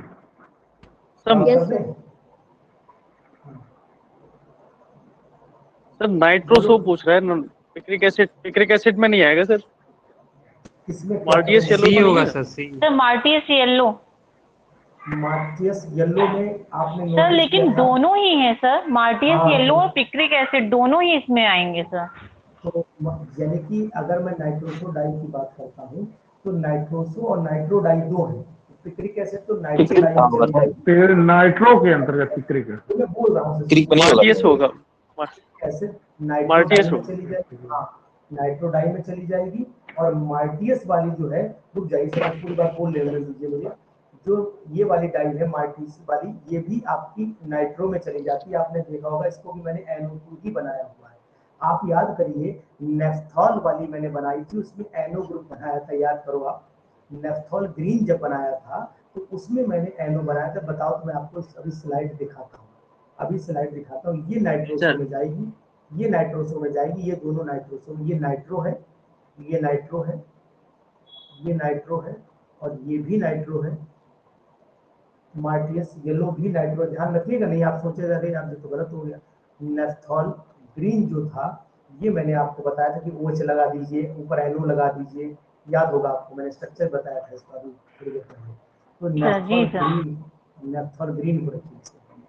चलिए, इसके बाद आ जाइए, इसके बाद आइए सोलेट जी, पढ़िए।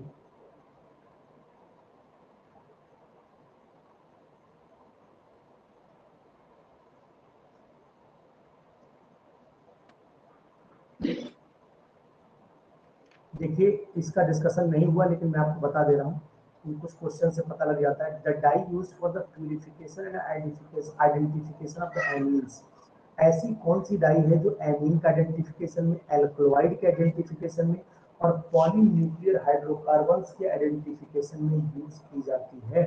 तो मैं आपको यहाँ बताऊं कि पॉलीन्यूक्लियर अगर हाइड्रोकार्बन है, बताएंगे कोई लोग, फिर मैं बताऊं उसको, कोई लोग बताएंगे एमीन वहां पर है या नहीं है, एल्कोलॉइड है या नहीं है, इसको आइडेंटिफाई करने में कौन सा कंपाउंड इसमें यूज होता है, या आप थोड़ा सा बताएंगे? बोले, कुछ बोलेंगे, नहीं तो मैं बताऊंगा आपको। सर फास्ट ग्रीन तो नहीं है सर? नहीं, फास्ट ग्रीन सर नहीं, पिक्रिक एसिड। हाँ मैंने अगर आपको थोड़ा सा याद हो तो जनरल जैसे बहुत सारे कंपाउंड के यूज है, जैसे एंटीसेप्टिक की तरह यूज होता है, ये वूल सेल को कवर करने में यूज होता है, ये एक्सप्लोसिव में यूज होता है, ये लेबोरेटरी रिएजेंट की तरह यूज होता है, और किसमें, identification of amines, alkaloid and polynuclear hydrocarbons. ध्यान रखना, ये बात इंपॉर्टेंट है, ये बात इंपॉर्टेंट है सर। पिक्रिक एसिड को यूज करते, पिक्रिक एसिड का ही यूज माना जाता है।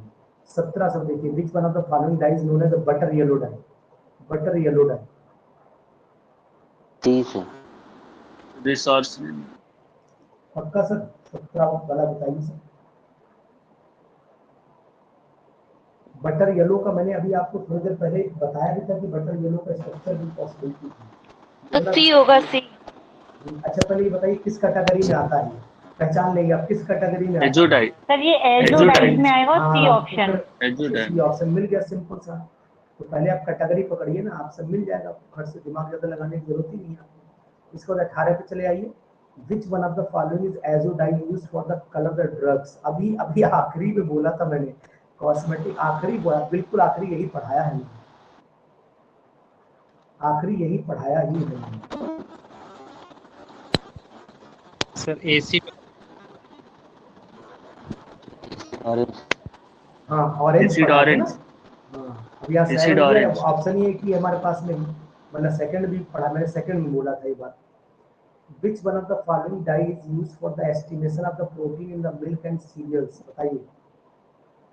19वां क्वेश्चन, ये भी अच्छा क्वेश्चन है। इसका यूज कहाँ हो रहा है?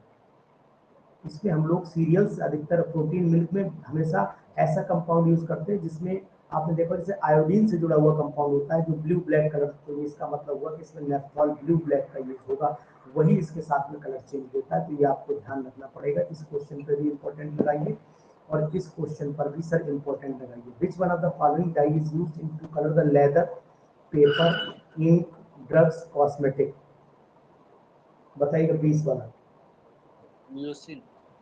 योसिन, योसिन, ठीक है। बलप्रीत मैडम कुछ आपने जवाब नहीं दिया आज। भारती बोलो, बलप्रीत मैडम बोलिए, कुछ 3-4 क्वेश्चन बचे आप ही के हिस्से में, बोल दीजिए, बोलिए। 21, 22, 23, 24 है, नहीं लग रहा है। प्रभाकर सर बोलिए। 21C Which one of the following dyes is used as a biological stain and antiseptic?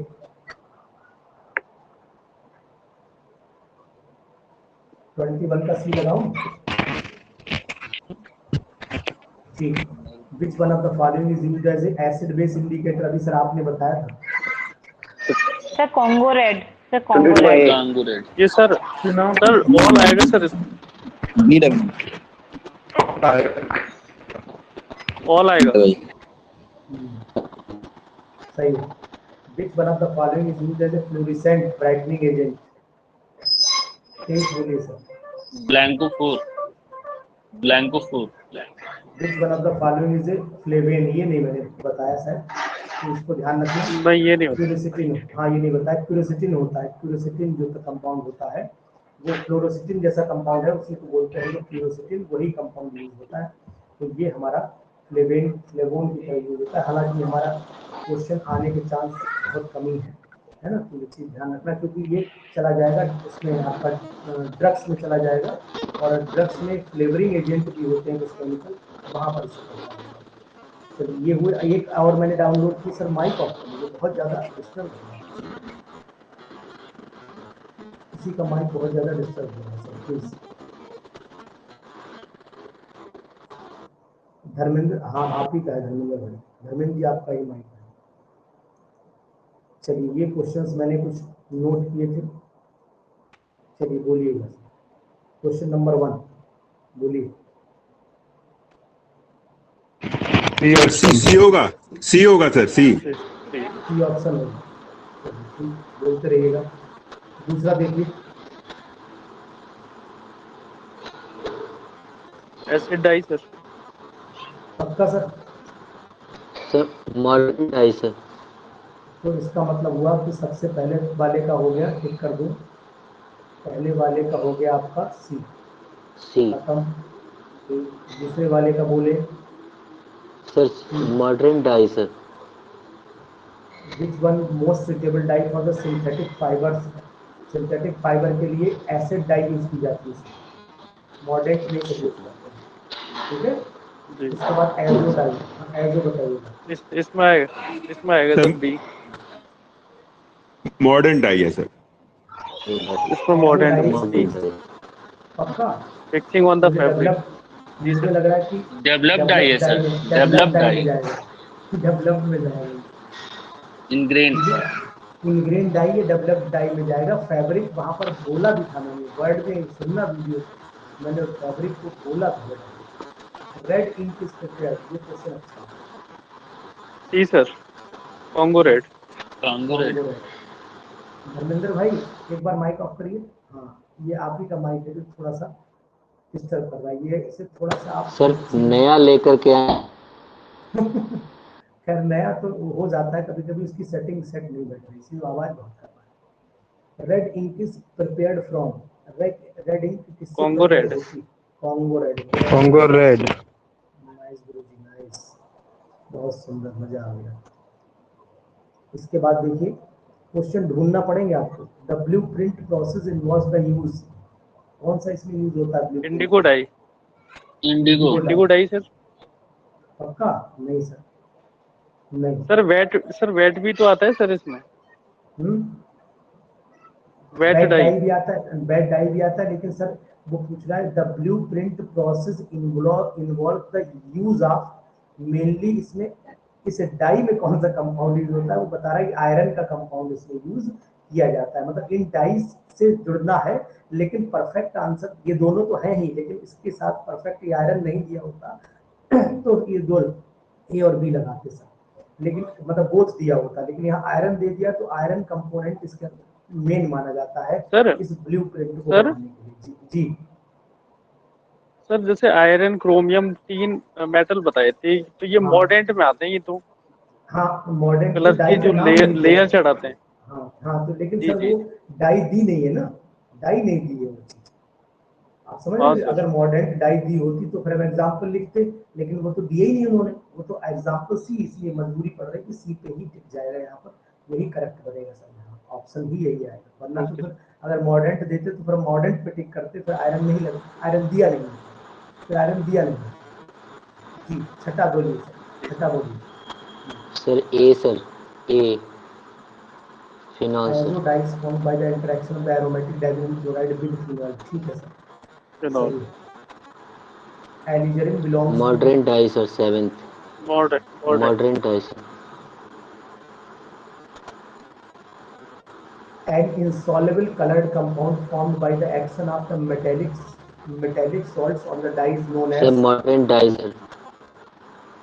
Modern modern टी है. Dye sir. या लेक बोलते हैं सर, पढ़िए जरा।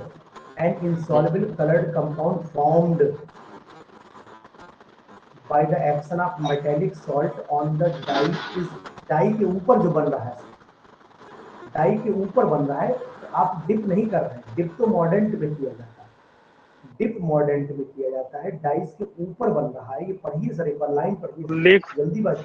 हाँ लेक आ रहा लेक है हो सर। जाएगा. भाई जी सर. हम लोग मॉडर्न में डिप करते हैं, जबकि कपड़े के ऊपर कौन सी चीज बन रही है, वो लेक बन जाती है, तो उसे हटाया जाता है, निचोड़ा जाता है उसे, ये चीज ध्यान रखिए। सेंटेंस एक बार पढ़ के देखिए जी। इसके बाद देखिए नेम ऑफ एलिजरिन इज, ए है, ए है ए सर. ऑप्शन. पक्का सही लिखा, 1,2 yes sir, yes sir. Anthraquinone, ठीक।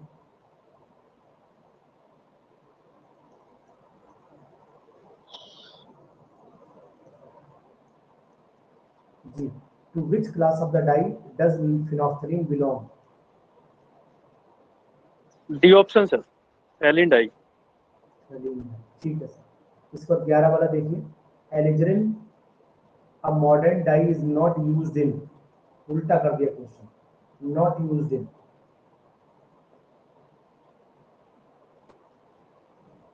Chromium lake. नहीं सर ये तो मॉडर्न में है ही, तो मॉडर्न में तो ये तो Painting. आएगा ही मॉडर्न. आंसर। हाँ ये तो आएगा ही आएगा। Painting. प्रिंटिंग आएगा, Paint. प्रिंटिंग। प्रिंटिंग. इसके बाद which of the following is die,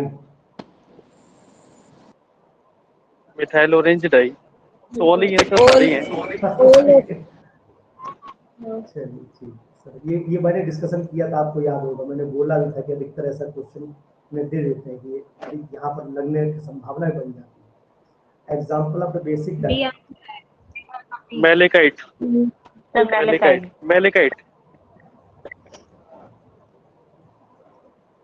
चौथा बोलिए sir, which of the following is direct dye, Congo red. ठीक। मतलब डाई वाला क्वेश्चन आपका गलत नहीं होगा, कोई नसीब ही आपका खराब होगा तब गलत होगा, अन्यथा नहीं। which is the bad dye used for color the jeans, पहनते खूब है। Indigo Indigo sir. Indigo indigo indigo Indigo ठीक ठीक ठीक। This is not a chromophore. NH2। NH2 sir. ये NH2 क्या है NH2 सर? ये क्या है सर? ये ऑक्सोक्रोम होगा सर सर। ऑक्सोक्रोम। क्वेश्चन बन सकता है विच वन इज ऑक्सोक्रोम, क्वेश्चन बना सकते हैं इसमें से।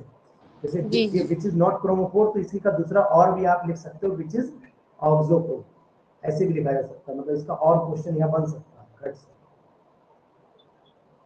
The compound used to fix a dye to the fabric is known as. Bleaching agent. ये सर फिक्स वाले क्वेश्चन प्रॉब्लम कर रहे हैं। देखिए द कंपाउंड, रुक जाइए, मैं बता सर एक बार इसमें ये डिस्टिंग्विश कीजिए कि मॉर्डेंट और लेक में क्या अंतर है, ये समझ नहीं आ रहा, ये कंफ्यूज हाँ कर रहा रुक है। जाइए, रुक जाइए, रुक ये जाइए, पहले वहाँ पे लेक कर रहा था। रुक जाइए, मैं बता रहा हूँ। जैसे क्या होगा, ये हमारे पास में मान लीजिए कोई फैब्रिक है, इस फैब्रिक को हम लोग जब डाल देते हैं किसी भी सॉल्ट लाइक कंपाउंड में, वो कहलाता है, ये कहलाया मॉर्डेंट।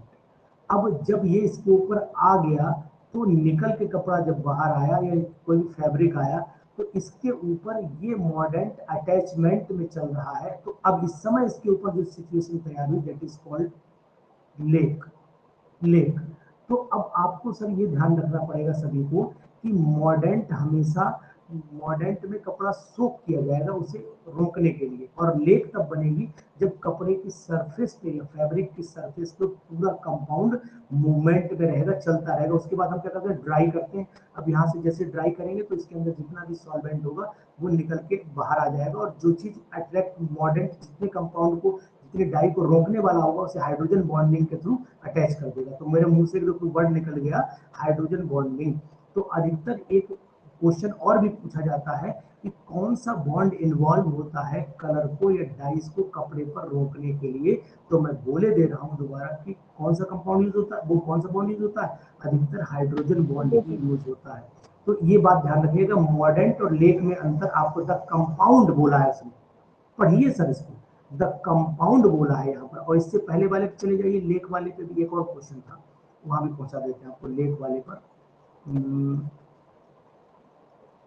लेक वाला था क्वेश्चन नंबर ये, an insoluble coloured compound formed by the action of, अब सुनना, एन इंसॉल्युबल जो निकाल दिया जाएगा बाद में, मैंने अभी बोला था निकाल दिया, an insoluble coloured compound formed by the action of metallic salt on the dye, on the dye is known as. चल रहा है यहाँ पर, एक मन में फीडिंग करिए इसको, और इसके बाद आ जाइए हम लोग वापस वहीं पर, ये the compound used to fix a dye. अब दोनों में सेंटेंस में आपको फर्क दिख रहा होगा कि क्या फर्क दोनों में जा रहा है। वही चीज है मैं यहाँ पर जो मैं बोल रहा हूँ कि एक है, एक में कंपाउंड हमने फिक्स करने के लिए यूज किया तो वो मॉर्डेंट था, और एक हमने क्या किया, इसको यूज करके कपड़े को इसे रिमूव कर दिया गया, जो भूल नहीं सकता, इंसॉल्वेंट था, रिमूव किया गया, वो किया गया, वो बोला गया ये है सर। अभी दो चार क्वेश्चन और मैं बाद में दूंगा तो और भी क्लियर कर दूंगा इस चीज को। जब चार पांच क्वेश्चन करेंगे तो सेंटेंस पकड़ जाएंगे, फिर कर लेंगे, ये करिएगा सर। अच्छा, हाइड्रोजन बॉन्डिंग याद रहेगी, मैंने शायद हो सकता है बीच में डिस्कशन करी हो, लेकिन अब मुंह से निकली है तो ध्यान रखिएगा। एक पूछा जा सकता है कौन सा बॉन्ड इन्वॉल्व होता है, तो हाइड्रोजन बॉन्ड का नाम ही आप लीजिए। रिलेटेंट टू डाई, इसमें नन होना चाहिए। सिलीटन नहीं सुना सर। रिलेटेंट सुना नहीं है सर, नन होना चाहिए सर। सिलेटन गलती मेरी कि मैंने आपको नहीं सुनाया है। सिलेटन जो होता है वो डिस्पर्स डाई का एक एग्जाम्पल ही होता है, और ये एग्जाम्पल मैंने एक्चुअली में नोट नहीं किया था, क्वेश्चन बनाते समय मैंने सोचा था कि इसको बना दूंगा और अपने नोट्स में करूंगा इसे इन्वॉल्व, लेकिन मैं बाई चांस कर नहीं पाया। सिलेटन एक एग्जाम्पल सर डिस्पर्स डाई का, ये आप उसको नोट में कर दूंगा, ठीक है, इसका एग्जाम्पल ही बन जाएगा ये। और जो सिलेटन है आपको ये बता दे रहा हूँ, रुक जाइए मैं बता दे रहा हूँ। सिलेटन एग्जाम्पल जो डिस्पर्स डाई का है, इसमें खास बात ये भी आपको बता देता हूँ कि सिलेटन जब यूज किया जाता है तो सिलेटन का जो कलर होता है डिस्पर्स डाई में, ये कलर धीरे धीरे धीरे धीरे लाइट होना शुरू हो जाता है, क्योंकि ये पोलर कैरेक्टर उसका उतना अच्छा नहीं होता है जितना अच्छा 1 अमीनो 4 हाइड्रोक्सी एंथ्राक्विनोन का होता है। इसीलिए इसको हमने पढ़ाया नहीं, मतलब बोला नहीं, क्योंकि इसका कलर लॉस होता है। और जो हमने वही एग्जांपल एक ही आपको दिया था कि 1 अमीनो 4 हाइड्रोक्सी एंथ्राक्विनोन, इसका कलर जो होता है वो थोड़ा लंबे समय तक रुका रहता है, इसीलिए मैंने इसको यूज नहीं किया था। लेकिन क्वेश्चन मिला था तो मैंने सोचा था कि इसको इन्वॉल्व करूंगा, बाई चांस में भूल गया, लेकिन ध्यान रखना क्वेश्चन में है। 19 वाला देखिए सर, 19वां क्वेश्चन देखिए। B B sir, sir B.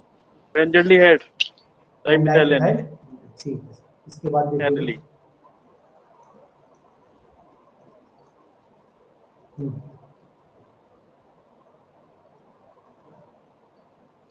ये मैंने यूज नहीं किया है। ये सर आपको बता दें, इसकी जो सबसे इम्पोर्टेंट होता है, इसकी जो दोनों रहते ट्रांसफॉर्म होती है सर, ये दोनों रहते हैं। मैंने इसको वर्ड को यूज नहीं किया, मुझे याद है कि शायद ट्रांसफॉर्म इसकी ज्यादा मतलब जो है वो मानी जाती है, स्टेबल मानी जाती है। स्टेबल। मुझे अनुमान है ज्यादा स्टेबल ट्रांसफॉर्म ही रहती है। ठीक है सर, ट्रांसफॉर्म पे ही अभी लगाइएगा, जी बाद सर। में देखता है। अभी ट्रांसफॉर्म मुझे लग रहा है, कंफर्म है कि ट्रांसफॉर्म ज्यादा स्टेबल होती है, क्योंकि अपोजिट डायरेक्शन में है ना। आप इंडिगो का स्ट्रक्चर देखिए, आपको इंडिगो का जब स्ट्रक्चर देखेंगे तो आपने देखा होगा कि एक एन ऊपर, जैसे यहाँ पर C डबल बॉन्ड ऊपर था, यहाँ NH ऊपर था, यहाँ पर आपने नोटिस किया था NH ऊपर था, यहाँ पर C डबल बॉन्ड, ऐसे ही तो था स्ट्रक्चर, याद करिए सर, ये स्ट्रक्चर था। यस जी सर। हाँ, तो ये ट्रांसफॉर्म है, कंफर्म है सर, इसके स्ट्रक्चर के अकॉर्डिंगली यही फॉर्म कंफर्म है। 21 बताइए सर, 21। इसका सी है सर, सी। ये जी सर।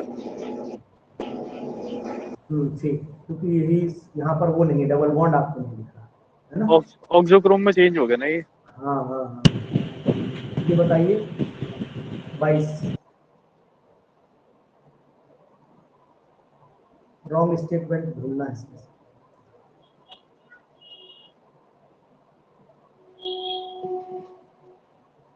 देखो ये तो सही है, ये भी सही है सर डी गलत लग थर्ड रहा है। वाला। डी डी ये डी मतलब आंसर सही है। ठीक है, जी सर। इसके बाद देखिए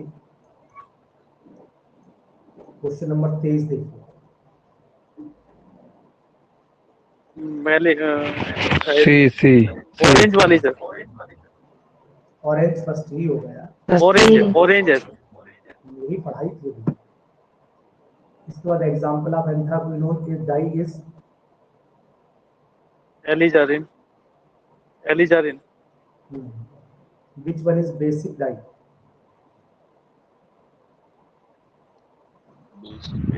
aniline yellow. Alizarin, alizarin B. Alizarin sir basic नहीं होती, एलिजरिन तो ऐसे भी हटा के उसमें चली जाएगी, इसमें ओच रहता है ना सर, एलिजरिन। एनिलीन येलो या कॉन्गो रेड? एनिलीन येलो या कॉन्गो रेड? नहीं, कॉन्गो रेड तो सर एसिडिक होती है। तो फिर कौन सा बचा हमारे पास? एनिलीन येलो ही बचा। तो बेस एनिलीन बचो। एसिडिटी है कॉन्गो। कॉन्गो रेड एक बार कंफर्म कर लेना, मुझे थोड़ा डाउट लग रहा है। सर ठीक है। स्ट्रक्चर ऑफ मिथाइल ऑरेंज बोलिए, structure of methyl orange. D D answer है ये वाला वाला डी SO3H जिसमें होगा सर, SO3H जिसमें होगा। ए सर ए होगा ना सर, ये वाला सही होगा।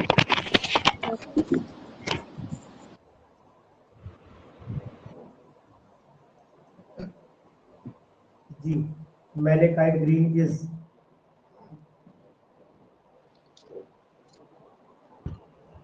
इसी का है सर डी सर। होगा सर। पक्का? डी जिस किसका सर सर? डी होगा। चलिए malachite green, yes sir D होगा। जी सर, डी होगा मैलेकाइट सर। ग्रीन से डी। 28 देखिए।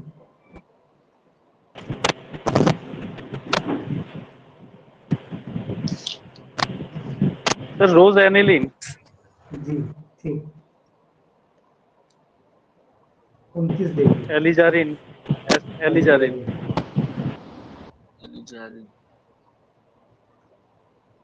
जी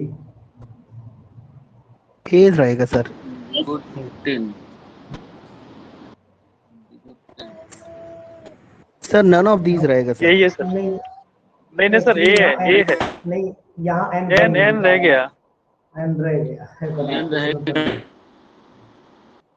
एन छूट गए। बाकी यही सर, आंसर सर, यही है। नन हो सही होगा। ये वैसे ऑप्शन तो आपका नन हो सही है। जाता, अगर मान लो छपता तो फिर तो नन हो ही गया था, क्योंकि नन दे भी रखा है ना, नन दिया भी है, जी। तो ये भी है। वैसे बनाया हमने वही था, लेकिन वो बन गया, एन छूट गया। चलिए खैर सर, अब ये बताइए कि आपको कुछ मेरा जो तरीका पैटर्न समझ में आया या नहीं आया, क्या लगा कि आपको Yes, जल्दी sir. टॉपिक भी गया, क्वेश्चन भी सर समझ में किए? क्वेश्चंस में भी सर काफी Yes, sir. मेहनत की आपने बनाने में। जी और जी सर। नोट्स तो में सर भी। अब सिर्फ रिवीजन की जरूरत होगी हमें, मतलब इतना अच्छा पढ़ा दिया आपने। तो बस सर ये मैं याद चाहता हो हूँ कि गया साथ के साथ। बस अगर आप ऐसे ही करते रहेंगे तो मुझे लगता है कि हम लोग स्पीड भी पकड़ लेंगे। और मैं सोच रहा हूँ कल मैं ड्रग्स फिर पॉलीमर्स लाइन से बस खींच दूँ, जल्दी जल्दी चल दूँ, आगे बढ़ूँ, है ना? तो आज इतना ही रखूँ। Okay sir, thank you sir. Okay sir, ठीक है, गुड नाइट सर। कल नया Good night, कल sir. नया Good night, sir. कल नया टॉपिक शुरू करें। Thank you sir. Okay, drug चलेगा सर। Good night sir. चलिए ड्रग्स चलाएंगे। जी ओके सर। नमस्ते। ओके। ओके